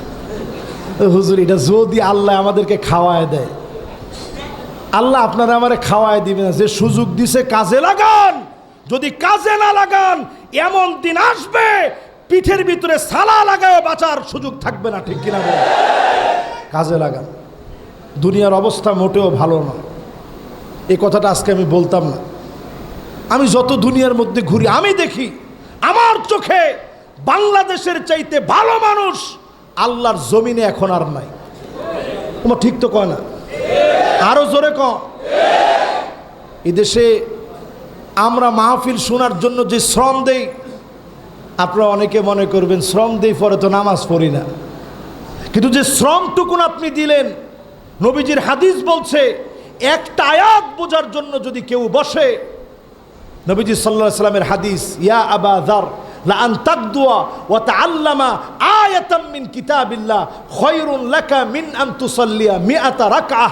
একটা আয়াত বোঝার জন্য যদি আপনি বসেন 100 রাকাতের চাইতে বেশি সওয়াব হবে। সুবহানাল্লাহ। নতুন একটা কিছু যদি শিখে যান, খায়রুন লাকা মিন আন তুসাল্লিয়া আলফ রাকআহ। নতুন যদি কিছু আজকে জেনে থাকেন, এখান থেকে উঠার আগেই 1000 রাকাত নামাজ পড়লে যেমন সওয়াব হবে, এর চাইতে বেশি সওয়াব যিনি বান্দার আমলনামায় দিয়ে দিবেন তিনি কে? খুশি না বেজার? একখানা ডর হরি হন না, খুশি না বেজার? যতজন এখানে বসছেন আজকে কয়েকটা আমলের কথা বলব। 1 নাম্বার বিজয়ের জন্য জরুরি, 2 নাম্বার দুনিয়া আখিরাতের কল্যাণের জন্য জরুরি। মানব তো ইনশাআল্লাহ? 1 নাম্বার আমল হবে মানিক বাররাত কদামাহু ফি সাবিলিল্লাহ। আল্লাহর জমিনে দ্বীন কায়েমের জন্য পায়ের ভিতরে যারা ধুলিবালি লাগাবে, পাকে ধুলায় মলিন করবে, 1 ঘন্টা সময় যারা দিবে, এই সময় দেওয়ার কারণে জাহান্নামের আগুন হারাম বানায়া যিনি জান্নাতি বানাবেন তিনি কে? কত ঘন্টা সময়? আরে কথা কয় না, কত ঘন্টা? এই কোরিয়ার মাহফিলে আমি বাঙালি ভাইদেরকে এই কথাটুকুই বলছি, ভাই সারাদিন আপনারা 12 ঘন্টা 14 ঘন্টা কাজ করেন, মাসে কত ঘন্টা হিসাব করেন। এই মাসের পুরো ঘন্টা থেকে একটা ঘন্টা আপনি আপনার বেতনের টাকাটা আপনি ইসলাম প্রতিষ্ঠা করার কাজে ব্যয় করবেন। পাশাপাশি প্রত্যেক সপ্তাহে অথবা মাসে একটু সময় হলেও আল্লাহর জমিনে দিন কায়েমের জন্য দিবেন। হতে পারে জাহান্নামের আগুন আল্লাহ হারাম বানায় দিবে। জোরে কোন আল্লাহ। এবার আসি প্রিয় ভাইয়ের, একজন ছোট্ট সাহাবীর গল্প বলি। ছোট্ট একজন সাহাবী রাবিআহ ইবনু কাব আল আসলামী। পুরাটা মুখস্থ না থাকলেও বলেন সাহাবীর নাম রাবিআহ। সবাই বলেন কি নাম? সবাই বলেন কি নাম? সাহাবীর বয়স মাত্র 11 বছর। কত বছর? এই যে 11 বছর ধরেন, ছোট ছোট কয়েকজন যারা আমার সামনে বসা আছেন, এর বয়স একটু বেশি, এর বয়স 11 হবে। বাবা তোমার বয়স কত? কত? 11? 9 বছর। মাশাআল্লাহ, বসো। এরকম ছোট একজন সাহাবী, নাম কি? মাশাআল্লাহ, কি নাম?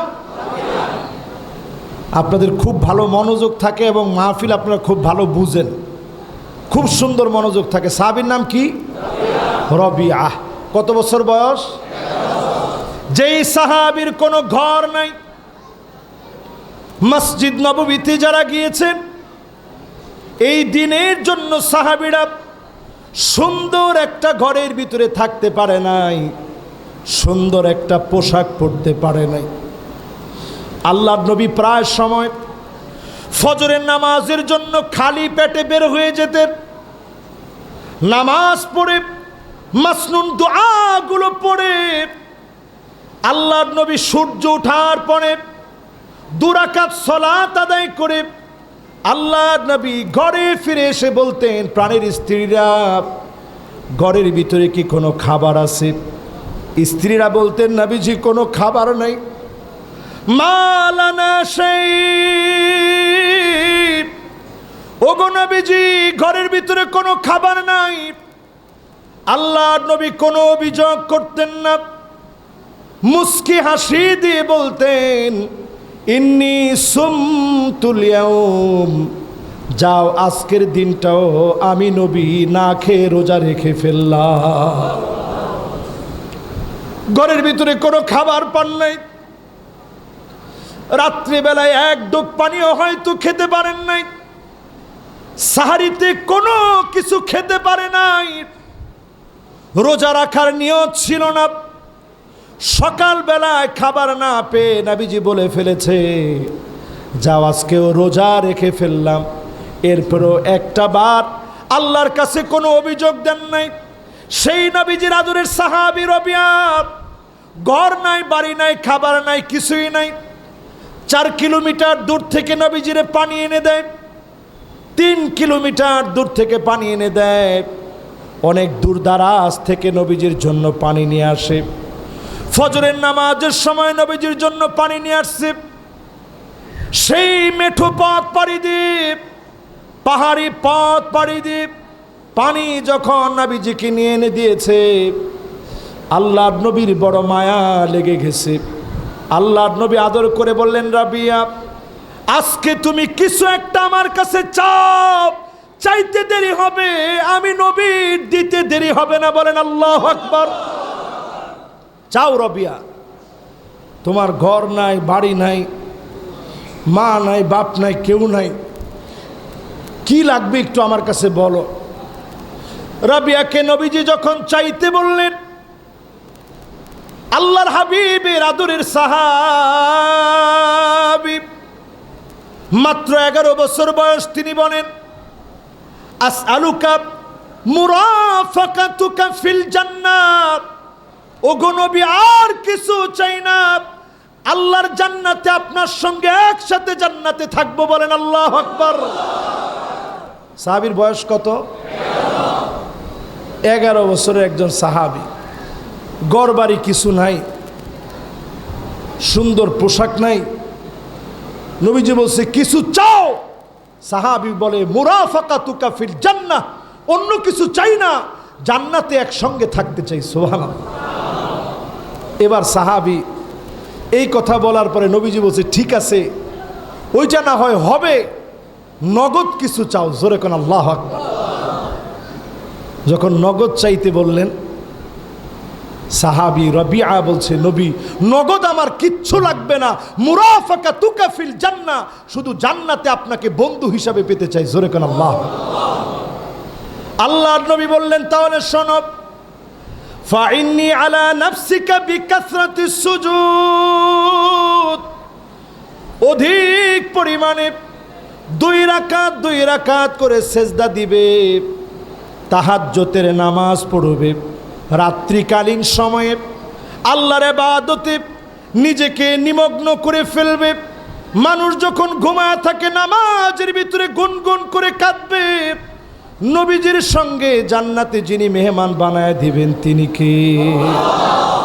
এখনকার এই জেনজি জেনারেশন জেট, একেবারে শেষ জেনারেশন, ঘুমাইতে ঘুমাইতে কয়টা বাজায়? আরে 12টা তো আমাদের মতো হুজুরদেরই বাজে। তাই আপনাদের কত? 1টা 2টা, একটু 1টা 2টা অথবা 12টা, যখনই আপনি ঘুমান, 10টার আগে তো কমস কম কেউ ঘুমায় না, ঠিক কিনা বলেন? একটু 2 রাকাত নামাজ পড়েন, 2 রাকাত নামাজটা পড়ে এরপর একটু ঘুমান। প্রতিদিন 5টা ওয়াক্ত নামাজ পড়েন। এই যুবকদের দিকে ইসলাম তাকায় আছে। ঠিক আফগানিস্তান একটা গরম জাতি, যাদের মেজাজ গরম, যারা ইসলাম প্রতিষ্ঠায় গরম ভূমিকায় থাকে, তাদেরকে ঠিক যেমন আল্লাহ বিজয় দিয়েছে, নরম একটা জাতিকে আল্লাহ বিজয় দিতে চাচ্ছে। ওই নরম জাতিটা বাংলাদেশের মানুষ, ঠিক কিনা বলে? খুব নরম দিলের মানুষ। আমি বলছি, সারা দুনিয়ায় ঘুরে দেখছি, এই দেশের মতো ভালো মানুষ আসলেও নাই, আসলেও নাই। মানুষ যে কি ভালো, 2-1জন মন্দ, অনেকে হাসতেছে, মনে করছে হুজুর এটা কি কন, আমাদের দেশের মানুষ ভালো। আপনি আমাদের দেশের মতো আরেকটা দেশ কোথায় পাবেন, যে দেশের মানুষ নবীর কথা শুনলে কাঁদে? এদের চাইতে ভালো মানুষ হতে পারে না, ঠিক কিনা বলে? তো নবীজির সঙ্গে জান্নাতে আমরা থাকতে চাই। যদি চাই, আজকে থেকে দিন প্রতিষ্ঠার কাজ করব, রাজি আছি। 2 নাম্বার বলেছি, 2 রাকাত করে রাত্রিবেলায় ঘুমাতে যাওয়ার আগে নফল 2 রাকাত করে একটু নামাজ পড়ে তারপরে ঘুমাবো। পারবো না ইনশাল্লাহ? 70-80 রাকাতের কথা কিন্তু বলিনি। করাকাত এখন তো বাজি 70-80 রাকাত পড়ার মতো বুজুর্গ আল্লাহর ওলিও আছে না? ইতেরা মাইক পাইলে কি কয় হোঁশ নাই। আমরা কম পড়ি না, 70-80 রাকাত পড়ি। 70-80 রাকাতের কথা আমি বলি না। কয় রাকাত পড়বেন? মাসনা মাসনা মাসনা মাসনা, 2 রাকাত। পারলে 8 রাকাত, নাইলে 6 রাকাত, নাইলে 4 রাকাত, আর না পারলে 2 রাকাত হলেও পরে ঘুমাবেন। ঠিক আছে না ইনশাআল্লাহ? কয় নাম্বার? 2 নাম্বার আমল। এবার আর কয়েকটা আমল বলি। 3 নাম্বার আমল। কয় নাম্বার আমল? 3 নাম্বারে আল্লাহর হাবিবের উপরে অধিক পরিমাণে দরুদ শরীফ পড়বেন। যারা মুখস্থ পারেন তো ভালো, না পারলে মুখস্থ করবেন। যদি নাই পারেন এতটুকুন পড়বেন, সাল্লাল্লাহু আলাইহি ওয়াসাল্লাম। বলেন কি? মাশাআল্লাহ, সবাই বলেন। আমাকে ক্লাস 7-8-এর একটা ছেলে একদিন মাগরিবের নামাজ পড়ে, আমি মসজিদে বসে আছি, আমার আয়েশা সালাম দিয়ে বলতেছে, হুজুর কিছু মনে না করলে আমি কয়েকটা প্রশ্ন করতাম। আমি জিজ্ঞাসা করলাম, তুমি কিসে পড়ো? বলছে, হুজুর এই তো আমার পড়াশোনার কন্ডিশন। জেনারেল ব্যাকগ্রাউন্ড থেকে আসা একটা ছেলে আমার বলতেছে, হুজুর ফ্রান্সের বিপক্ষে যখন আমার নবীর বিরোধিতায় তারা কার্টুন এঁকেছে, ব্যঙ্গ করেছে, ওইটার বিরুদ্ধে যখন মিছিল হবে, ওই দিনে আমাদের একটা বিয়ের দাওয়াত ছিল, আব্বা আম্মার সাথে যাব। আমি ডিরেক্ট জানাই দিছি, আমি কোনো বিয়ের দাওয়াতে যাব না। আমি রাসূলুল্লাহর একজন উম্মত হওয়ার কারণে আমি ওই মিছিলের মধ্যে প্রথম সারিতে গিয়ে অংশগ্রহণ করব। জোরে কোন আল্লাহু আকবার। ওই ছেলে আমারে বলতেছে, হুজুর ওই দিন রাতেই আমি দেখি আমার একটা ছোট্ট জায়নামাজ বিছানো জায়গা আছে, যেখানে গিয়ে আমি রাত্রিবেলায় পারলে দুরাকাত করে নামাজ পড়ি। আমি দেখলাম কে যেন বসে দোয়া করতেছে, চতুর্দিকটা আলোকিত হয়ে গেছে, আর পিছন থেকে সবাই বলতেছে ইনি হচ্ছে মুহাম্মাদুর রাসূলুল্লাহ সাল্লাল্লাহু আলাইহি ওয়াসাল্লাম। আমি যুবকের চেহারার দিকে তাকায় রইছি। সাধারণ একটা জেনারেল ব্যাকগ্রাউন্ড থেকে একটা ছেলে নবীজিরে মহব্বত করে যদি এত দামি হতে পারে, আমি আপনি যদি বুঝে শুনে দরুদ শরীফ পড়ে ঘুমাই, আপনি বিশ্বাস করেন হতে পারে ওই রজনীতি স্বপ্ন যুগে নবীজির সঙ্গে মোলাকাত হয়ে যাবে। আর যদি আল্লাহর নবীকে স্বপ্ন দেখেন, মান রাআনি ফিল মানাম ফাকাদ রাআনি ফিল ইয়াকযাব ফাইন্না আশ-শাইতান লা ইয়াতামাসসালু বি ওয়া ফি রিওয়ায়াতিন উখরা ফাইন্না আশ-শাইতান লা ইয়াতাশাব্বাহু বি। আল্লাহর নবী বলেন, শয়তান আমি নবীর আকৃতি ধরতে পারে না। স্বপ্নে যদি আমারে দেখো, কেমন যেন বাস্তবে আমি নবীরে দেখলা। বলেন আল্লাহু আকবার। দরুদ শরীফ পড়তে পারবেন ইনশাআল্লাহ? একটু বেশি বেশি দরুদ শরীফ পড়েন, কিছু পারতেছেন না। সাল্লাল্লাহু আলাইহি ওয়াসাল্লাম, সাল্লাল্লাহু আলাইহি ওয়াসাল্লাম, সাল্লাল্লাহু আলাইহি ওয়াসাল্লাম, সাল্লাল্লাহু আলাইহি ওয়াসাল্লাম, সাল্লাল্লাহু আলাইহি ওয়াসাল্লাম। ঘুম আসতেছে না, পড়তে থাকেন, দেখবেন অটোমেটিক্যালি ঘুম আসবে। ওই রজনীতি নবীজির জিয়ারত যদি আল্লাহ চান সম্ভব হয়ে যাবে। জোরে কোন সুবহানাল্লাহ। কয় নাম্বার আমল? জোরে বলেন। এই 3 নাম্বার আমলটা যদি আপনি করেন, দরুদ শরীফ বেশি পড়া, আকসারুহুম আলাইয়া সালাত, নবীজির কাছে যার বাড়ি থাকবে, নবীজির সঙ্গে যার বাড়ি থাকবে, যার বাড়ি সবচেয়ে উঁচা হবে, সেই লোকটা হবে নবীর উপরে দরুদ পড়া ব্যক্তি। দরুদের কারণে আপনার বাড়ি নবীজির সঙ্গে যিনি বানায় দিবেন তিনি কে? পড়তে রাজি আছেন ইনশাআল্লাহ? প্রতিনিয়ত দরুদ শরীফ পড়বেন, বেশি বেশি পড়বেন। জুমা বারে বেশি বেশি পড়বেন, জুমা বারে বেশি বেশি আমল করবেন। দরুদ দিয়ে ঠোঁটটা মিশায় রাখবেন। বসে আছেন, চা খাচ্ছেন, গল্প করতেছেন, ফাঁকে ফাঁকে অন্তত পড়েন সাল্লাল্লাহু আলাইহি ওয়াসাল্লাম, সাল্লাল্লাহু আলাইহি ওয়াসাল্লাম। শুধু দরুদ শরীফ হয় নাই, দরুদ এবং সালাম হয়েছে সাল্লাল্লাহু আলাইহি ওয়াসাল্লাম। শুধু দরুদই হয় নাই, নবীজির উপরে সালামও হয়ে গেছে। জোরে কোন আল্লাহু আকবার। আপনার আরব দেশে আমরা দেখছি, সফন ভাই দেখছে, ঝগড়া লাগছে মিশরে, দুইজন একেবারে ফাটাফাটি অবস্থা, কে কারে মারবে, ওয়াল্লাহি আক্তুলুক, এখনই শেষ। ঝগড়ার এরকম অবস্থায় তৃতীয় একজন এসে বলছে সাল্লু আলান নবী, নবীজির নামে দরুদ পড়ো। বলতে দেরি সালাওয়াতুল্লাহি ওয়া সালামুহু আলাইহি, দুইজন হঠাৎ করে একেবারে মোমের মতো গলে গেছে, ঠান্ডা হয়ে গেছে। নবীজির নামের দরুদটা এত দামি। জোরে কোন আল্লাহু আকবার। তাহলে 3 নাম্বার আমল কি? সবাই বলেন কি? ঘুম আসতেছে না, কি পড়বেন? বিপদে পড়ে গেছেন, কি পড়বেন? বন্ধুদের আড্ডায় আছেন, তখনও কি পড়বেন? ফ্রি সময় আছেন, কি পড়বেন? জুমা বারে কি পড়বেন? যখনই সময় পাবেন কি পড়বেন? দরুদ শরীফ প্রতিদিন আমল করেন। 3 নাম্বারে আমল করলে নবীজির সঙ্গে আল্লাহর জান্নাতে একসঙ্গে আল্লাহ রাব্বুল আলামিন জান্নাতে বাড়ি বানায়া, সুন্দর বাড়ি দিয়া, নবীজির সঙ্গে বাড়ি স্থাপন করে আল্লাহর জান্নাতের মেহমান বানাবেন। জোরে কোন সুবহানাল্লাহ। খুশি না বেজার? আপনি দুনিয়ায় কি করবেন একটু আমারে কোন। আমাদের দেশে এক একটা এমপি মন্ত্রী যদি হাজার হাজার কোটি টাকা দেশ থেকে পাচার করে বেগম পাড়া বানাতে পারে, আপনি কয় টাকার মালিক হবেন? আর মালিক হওয়ার পরেই লাভ কি? নৌকার ভিতরে যদি লুঙ্গি নষ্ট হয়ে যায়, দ্বিতীয় আরেকটা লুঙ্গি পাওয়ার সুযোগ নেই। আরে কথা কয় না? বিচারপতি মানিকের মতো লোককে মানুষ কোনো মাছচোর, গাছচোর, নৌকাচোরকে পাইলেও এইভাবে গলার ভিতরে গামছা লাগায় টেনে ধরে না। এমনকি বর্ডারে যদি কেউ গরু পারাপার করতে যায়, তারও এমনি ধরে না, যে এমনি গামছা দিয়া গরুর মতো টেনে টেনে আনছে। ঠিক কিনা বলে? তারে এরকম গলার ভিতরে ধরে জিগে কি নাম তোর? হায় রে হায়।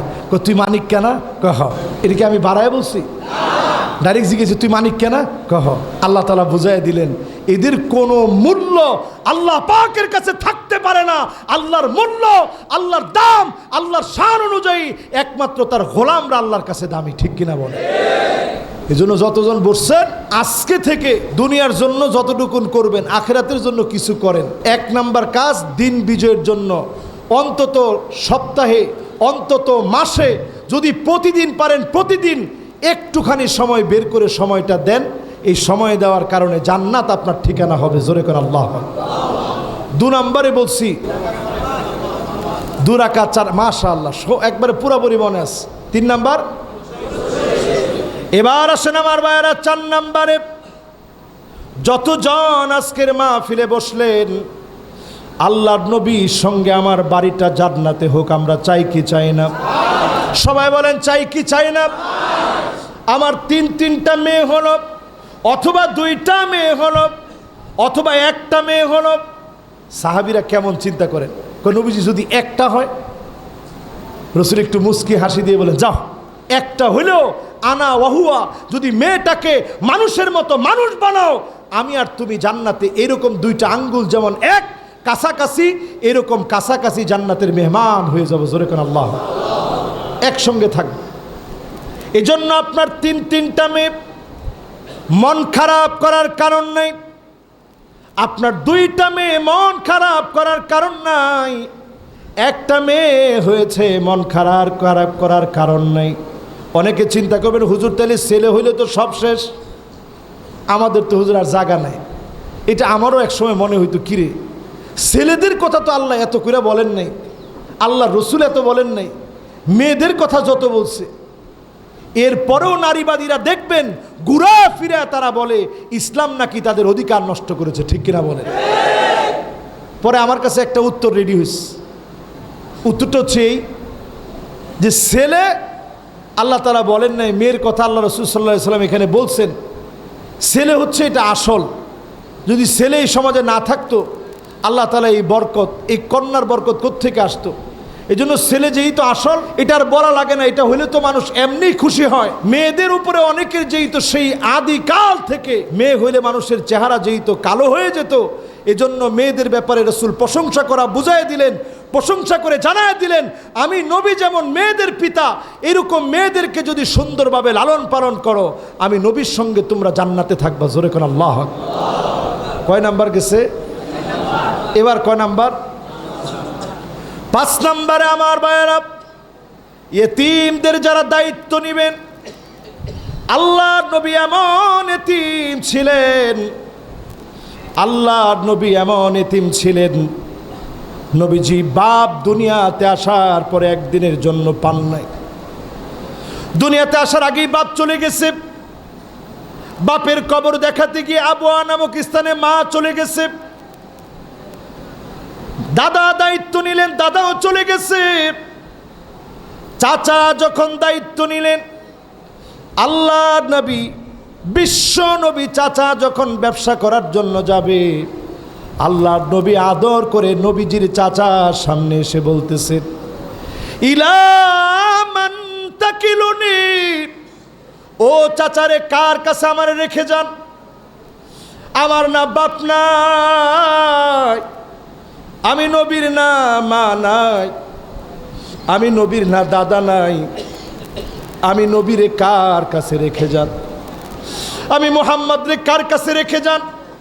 আল্লাহর নবী যখন এই কথাগুলা বললেন, চাচার মনে এমন মায়া লেগে গেছে। চাচা বললেন লা ত্রুকুকা আবাদা, জীবনে আর কোনোদিন তোমারে রেখে যাব না।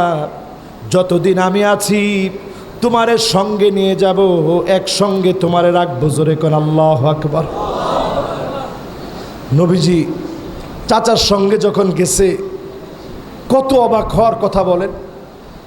সর্বোচ্চ নবীজির বয়স সেই সময়টাতে 12 বছর বয়স হবে, 11 কিংবা 12। একটা গাছের নিচে নবীজি বসছে। ওই গাছটা আমি আমার নিজের চোখ দিয়ে দেখছি। ওই গাছের নাম সাজারে বুতাম। নবীজি সাল্লাল্লাহু আলাইহি সাল্লাম সিরিয়া যাওয়ার পথে জর্ডানে একটা গাছের নিচে বসছেন। বাংলাদেশে এই গাছকে বলে সাহাবি গাছ। আসলে এই গাছের নাম সাহাবি গাছ নয়, এই গাছের নাম সাজারে বুতাম। এই গাছটা পুরা আরব মরুভূমির ভিতরে দ্বিতীয় আরেকটা খুঁজে পাবেন না, এমন একটা অলৌকিক অবিশ্বাস্য গাছ, চতুর্দিকে ডালপালা বিশিষ্ট একটা গাছ। আল্লাহর নবী যেই না মাত্র বসছে, পুরা গাছটা নবীদের দিকে ঝুঁকে গেছে। জোরে কোন আল্লাহ। আল্লাহর নবীর সামনে সবাই জিনিসপত্র রেখে রেখে এদিক সেদিক যাচ্ছেন। খ্রিস্টানদের পাদ্রী ডেকে বললেন, ইয়া মাশারা কুরাইশ, হে কুরাইশদের বণিকেরা, ইন্নী সানাতু লাকুম তুআমান, আমি তোমাদের জন্য খানা রেডি করেছি। ফাহদুরু কুল্লুকুম সগীরুকুম ওয়া কাবীরুকুম আবদুকুম ওয়া হুররুকুম, তোমরা সবাই মিলে খানা খেতে আসবা। আল্লাহু আকবার। আসলে খানা খাওয়াবে আমার রসুল। জোরে কোন আল্লাহু আকবার।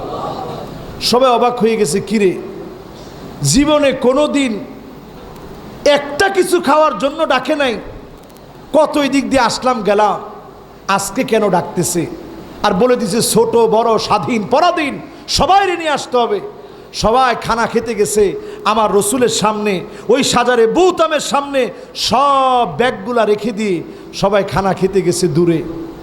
যখন খানা খেতে গেছে, পাদ্রী একটা একটা করে প্রত্যেকের চেহারার দিকে তাকাচ্ছে, তাকায় দেখে যেই মায়ার মানুষের জন্যে, আল্লাহর রহমতের নবীর জন্য গাছটা ছায়া দিয়েছে, এই চেহারার মানুষটা ছাড়া সব চেহারার মানুষগুলাকে পাওয়া যায়, নবীজিরে পাওয়া যাচ্ছে না। জোরে কোন আল্লাহু আকবার। সেই বাহিরা বললেন, সবাই তো তোমরা আসো নাই। একটা ছোট্ট বাচ্চা মনে হয় বাদ পড়েছে। সবার মনে পড়ছে, আহারে ওই যে মুহাম্মদকে রেখে আসছি সাল্লাল্লাহু আলাইহি ওয়াসাল্লাম, যাও নবীজিকে নিয়ে আসো। এবার যখন নিয়ে আসছে, বাহিরা তাকায় তাকায় দেখতেছে আমার নবী কেমনে খায়, এতিম নবী কেমনে খায়। নবীজির খাওয়া দেখে বাহিরা বুঝে ফেলেছে এটা সাধারণ কোনো ব্যক্তি নয়, ইনি রহমাতুল লিল আলামিন, শেষ জামানার নবী, নবীদের নবী, সমস্ত উম্মতের কান্ডারি মুহাম্মদুর রাসূলুল্লাহ সাল্লাল্লাহু আলাইহি ওয়াসাল্লাম। বুঝে ফেলছে সবাই। যখন বুঝে ফেলছে, সঙ্গে সঙ্গে বাহিরা বলতেছে, আসআলুকা বিহাক্কিল লাতি ওয়াল উজ্জা, আমি তোমারে লাত উজ্জার কসম করে দু একটা প্রশ্ন করব, তুমি উত্তর দাও। নবীজি বলছেন, না, লাত উজ্জার কসম করে প্রশ্ন করলে আমি উত্তর দিই না, কসম করা লাগবে আল্লাহর নামে। জোরে কোন আল্লাহু আকবার। বাহিরা তো আরো বুঝে ফেলছে এটা সাধারণ কেউ না। এবার বাহিরা নবীজির কাদের দিকে তাকায় দেখে, বাইনা কাতিফাই কাযিররিল হাজালা, কবুতরের ডিমের মতো খতমে নবুয়তের সিলমোহর নবীজির কাদ মোহরের মধ্যে আল্লাহ দিয়ে দিয়েছে। জোরে কোন আল্লাহু আকবার। নবীজির কাদ মোবারকের ভিতরে খতমে নবুয়তের সিলমোহর আল্লাহ রাব্বুল আলামিন দিয়ে দিয়েছেন। যখন দেখছে, সে সাথে সাথেই বলতেছে, এই যুবকের বাবাকে। সঙ্গে সঙ্গে আবু তালেব ডেকে বললেন, আনা আবুহু, আমি তার বাপ। বাহিরা বলে, না না, আমরুন মুস্তাহিল আইয়াকুন আবুহু হাইয়া, এটা অসম্ভব, এই যুবকের বাপ বেঁচে থাকতে পারে না। জোরে কোন আল্লাহু আকবার।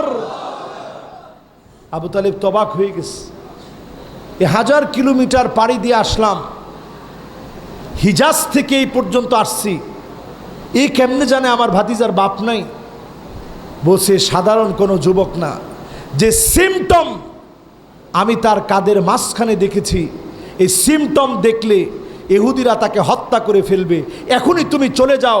চাচা আবু তালেব ব্যবসার চিন্তা করলেন না, 1000 কিলোমিটার সফরের চিন্তা করলেন না, একা একা হয়ে যাবেন। ওই সময় কোনো জিপিএস ছিল না, ওই সময় কোনো রুট ম্যাপ ছিল না, হাজার হাজার পথ, এই কিলোমিটার 1000 কিলোমিটার পাড়ি দিয়ে যাওয়া লাগবে, দিনকে দিন সময় লাগবে।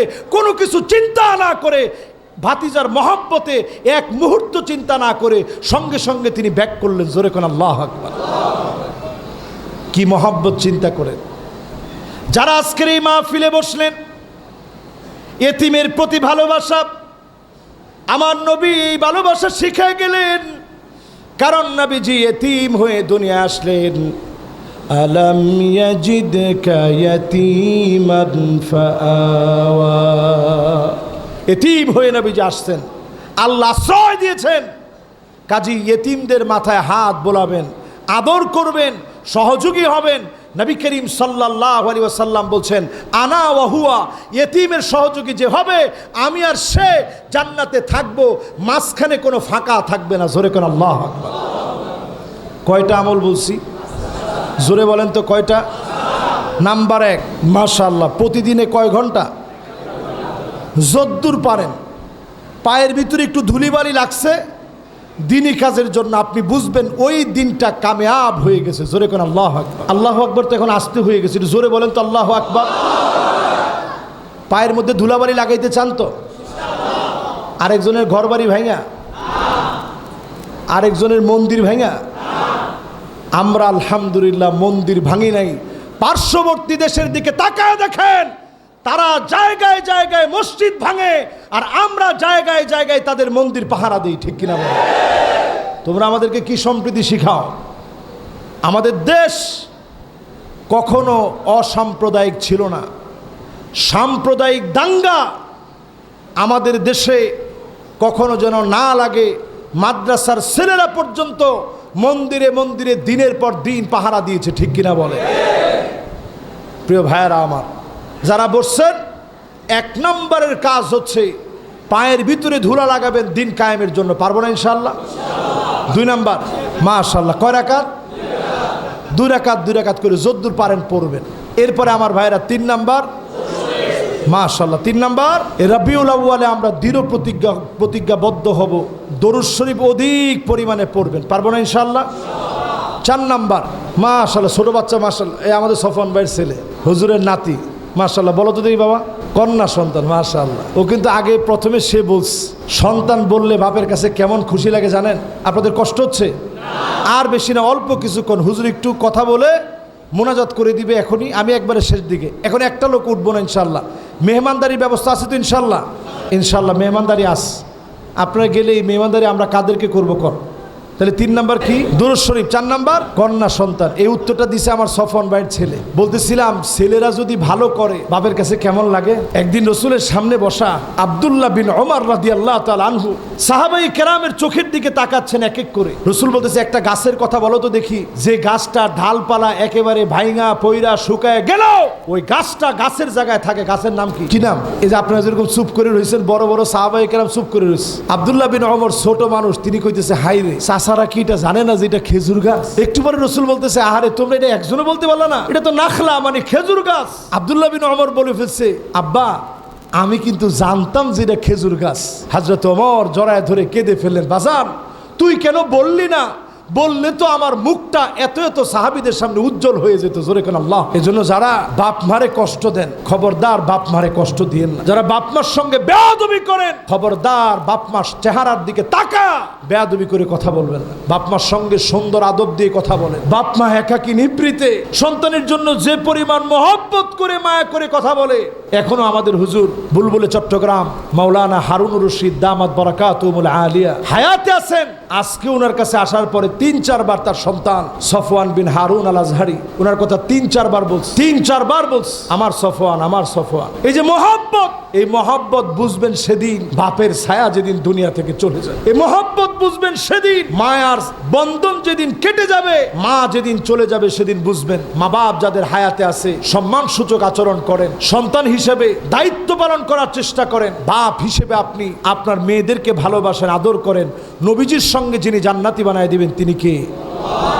এরপরে কয় নাম্বার? মাশাআল্লাহ, 5 নাম্বারটা বলেন তো দেখি।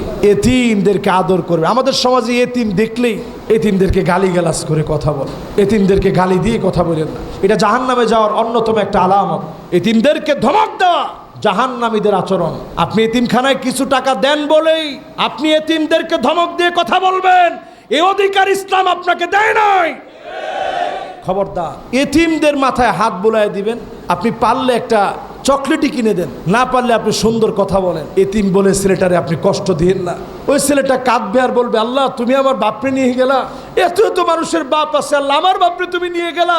ওই যে তার সে বদদুয়া আপনার উপরে পড়বে। খবরদার, এতিমদেরকে পারলে আদর করবেন। এই আদর করা রসুলের হাদিস অনুযায়ী আনা ওয়া হুয়া কাফিলুল ইয়তিম, এতিমের অভিভাবক যে হবে আমার নবীর সঙ্গে একসঙ্গে আল্লাহর জান্নাতের মেহমান হবে। জোরে কোন আল্লাহু আকবার। তাহলে কয় শ্রেণীর মানুষের কথা বললাম? 5 শ্রেণী। কয় শ্রেণী? এই 5 শ্রেণীর মানুষ হয়ে জমিনে আল্লাহর দ্বীনের কাজ করে আমরা ইনশাআল্লাহ এই জমিন থেকে যতদিন বাঁচবো দ্বীনের পক্ষে থাকবো, দ্বীনের সঙ্গে থাকবো। রাজি আছেন ইনশাআল্লাহ? আল্লাহ রাব্বুল আলামিনের কাছে আমি কায়মানুবাক্যে দোয়া করি, এই চরকানায় বড় মসজিদ, চরকানায় বড় জামে মসজিদ, এই মসজিদ আলহামদুলিল্লাহ 16টা বছর যখন চরম জুলুম আর নির্যাতন চালানো হয়েছে, এখানে এসে অনেকেই শান্তি পেয়েছে। ঠিক কিনা বলেন? ঠিকটা তো জোরে বললেন না, আরো জোরে বলেন। আপনারা বলতে পারবেন এই মসজিদে কোনো বৈষম্য ছিল না, আজকেও নাই, সামনের দিনেও থাকবে না। ঠিক কিনা বলে? এর কারণ কি? এই এলাকায় আছেন আমাদের প্রাণপ্রিয় হজরত মাওলানা হারুনুর রশিদ সাহেব। উনি থাকার কারণে আলহামদুলিল্লাহ সব ধরনের মানুষই উনাকে অত্যন্ত শ্রদ্ধা করে। কিন্তু দুঃখজনক, এমপি সাহেব এসেও দোয়া নিয়ে গেছে, কিন্তু রাস্তাটা হয় না। হুজুর লাগলে আর পকেটে তুমি দিও, কিন্তু এমপি হওয়ার পরে আর খবর নাই। চেয়ারম্যান সাহেব দোয়া নিয়ে গেছে, কিন্তু আর খবর নাই। মেম্বার সাহেব দোয়া নিয়ে গেছে, খবর নাই। আমরা এই ধরনের লোকদেরকে আর দেখতে চাই না। ঠিক কিনা বলে? একটা শেষ কথা বলে আমি আমার আলোচনা শেষ করতে চাই। শেষ কথাটা এই, আজকেও জুমা পড়াইছেন কে এখানে? আমাদের হুজুর। কন্যা জোরে জুমা কে পড়াইছে? হুজুর পড়াইছে না? আরবি খুতবার শেষে হুজুরে যখন বলছে ইন্নাল্লাহা ইয়া'মুরু বিল আদলি ওয়াল ইহসান ওয়া ইতা'i যিল কুরবা ওয়া ইয়ানহা আনিল ফাহশাই ওয়াল মুনকারি ওয়াল বাগি ইয়া'ইযুকুম লা'আল্লাকুম তাযাক্কারুন ফাযকুরুনি আযকুরুকুম ওয়াশকুরু লি ওয়া লা তাকফুরুন। তখন আপনারা কি করছেন? হ্যাঁ, বসা থেকে কি হয়েছেন? আমগো দেশে যখনই আমরা বলি ইন্নাল্লাহা ইয়া'মুরু বিল আদলি ওয়াল ইহসান, তখন অনেকে অর্ধেক উঠে পড়ে, এই তো শেষ, এখন নামাজ হবে, তাড়াতাড়ি বাড়ি যাও। আপনি তো বুঝেন না আল্লাহ কিসের কথা বলছে। ইন্নাল্লাহা ইয়া'মুরু বিল আদল, আল্লাহ পাক আদালতের ভিত্তিতে বিচারের কথা বলেছেন। উই ওয়ান্ট জাস্টিস, যেই দাবির পক্ষে ছাত্ররা আন্দোলন করেছে, জনতা নেমেছে, বৈষম্য বিরোধী ছাত্র আন্দোলনের হাতিয়ার আর স্লোগান উই ওয়ান্ট জাস্টিস। একমাত্র জাস্টিস দিতে পারে কোরআনুল কারীম। ঠিক কিনা বলে? এখন আমাদের সমস্ত আলেমের একটাই দাবি হবে, আর ভেদাভেদ চাই না, কে কোন দল করে আর চাই না, একটাই slogan we want justice. Justice দেওয়ার মালিক একমাত্র আল্লাহ। পৃথিবীর অন্য কোনো কিছু, অন্য কোনো সংবিধান, লিখিত কোনো গ্রন্থ শান্তি দিতে পারে না, পারে না এবং পারে না। তাহলে আসতে হবে কিসের দিকে? এই কোরআনের দিকে আসতে হবে। প্রত্যেকটা মাহফিলে আমরা ছাত্রদেরকে এটা বুঝাই দিতে চাই, উই ওয়ান্ট জাস্টিস। তোমাদের দাবির পক্ষেই কোরআন, তোমাদের দাবির পক্ষে আল্লাহর কোরআনের আয়াত, তোমাদের দাবির পক্ষে আপামর জনতা।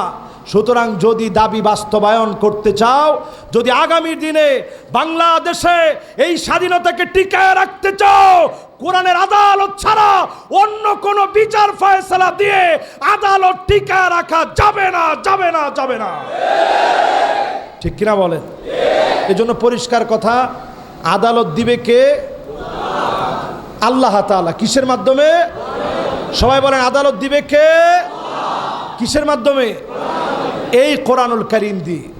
এজন্য সবাই কোরআন শিখবেন, মসজিদের দিকে আসবেন, নামাজের দিকে আসবেন, রবিউল আউয়ালের প্রত্যেকটা দাবি বাস্তবায়ন করার চেষ্টা করবেন। রাজি আছেন ইনশাআল্লাহ? ওয়া মা তৌফিকি ইল্লা বিল্লাহ।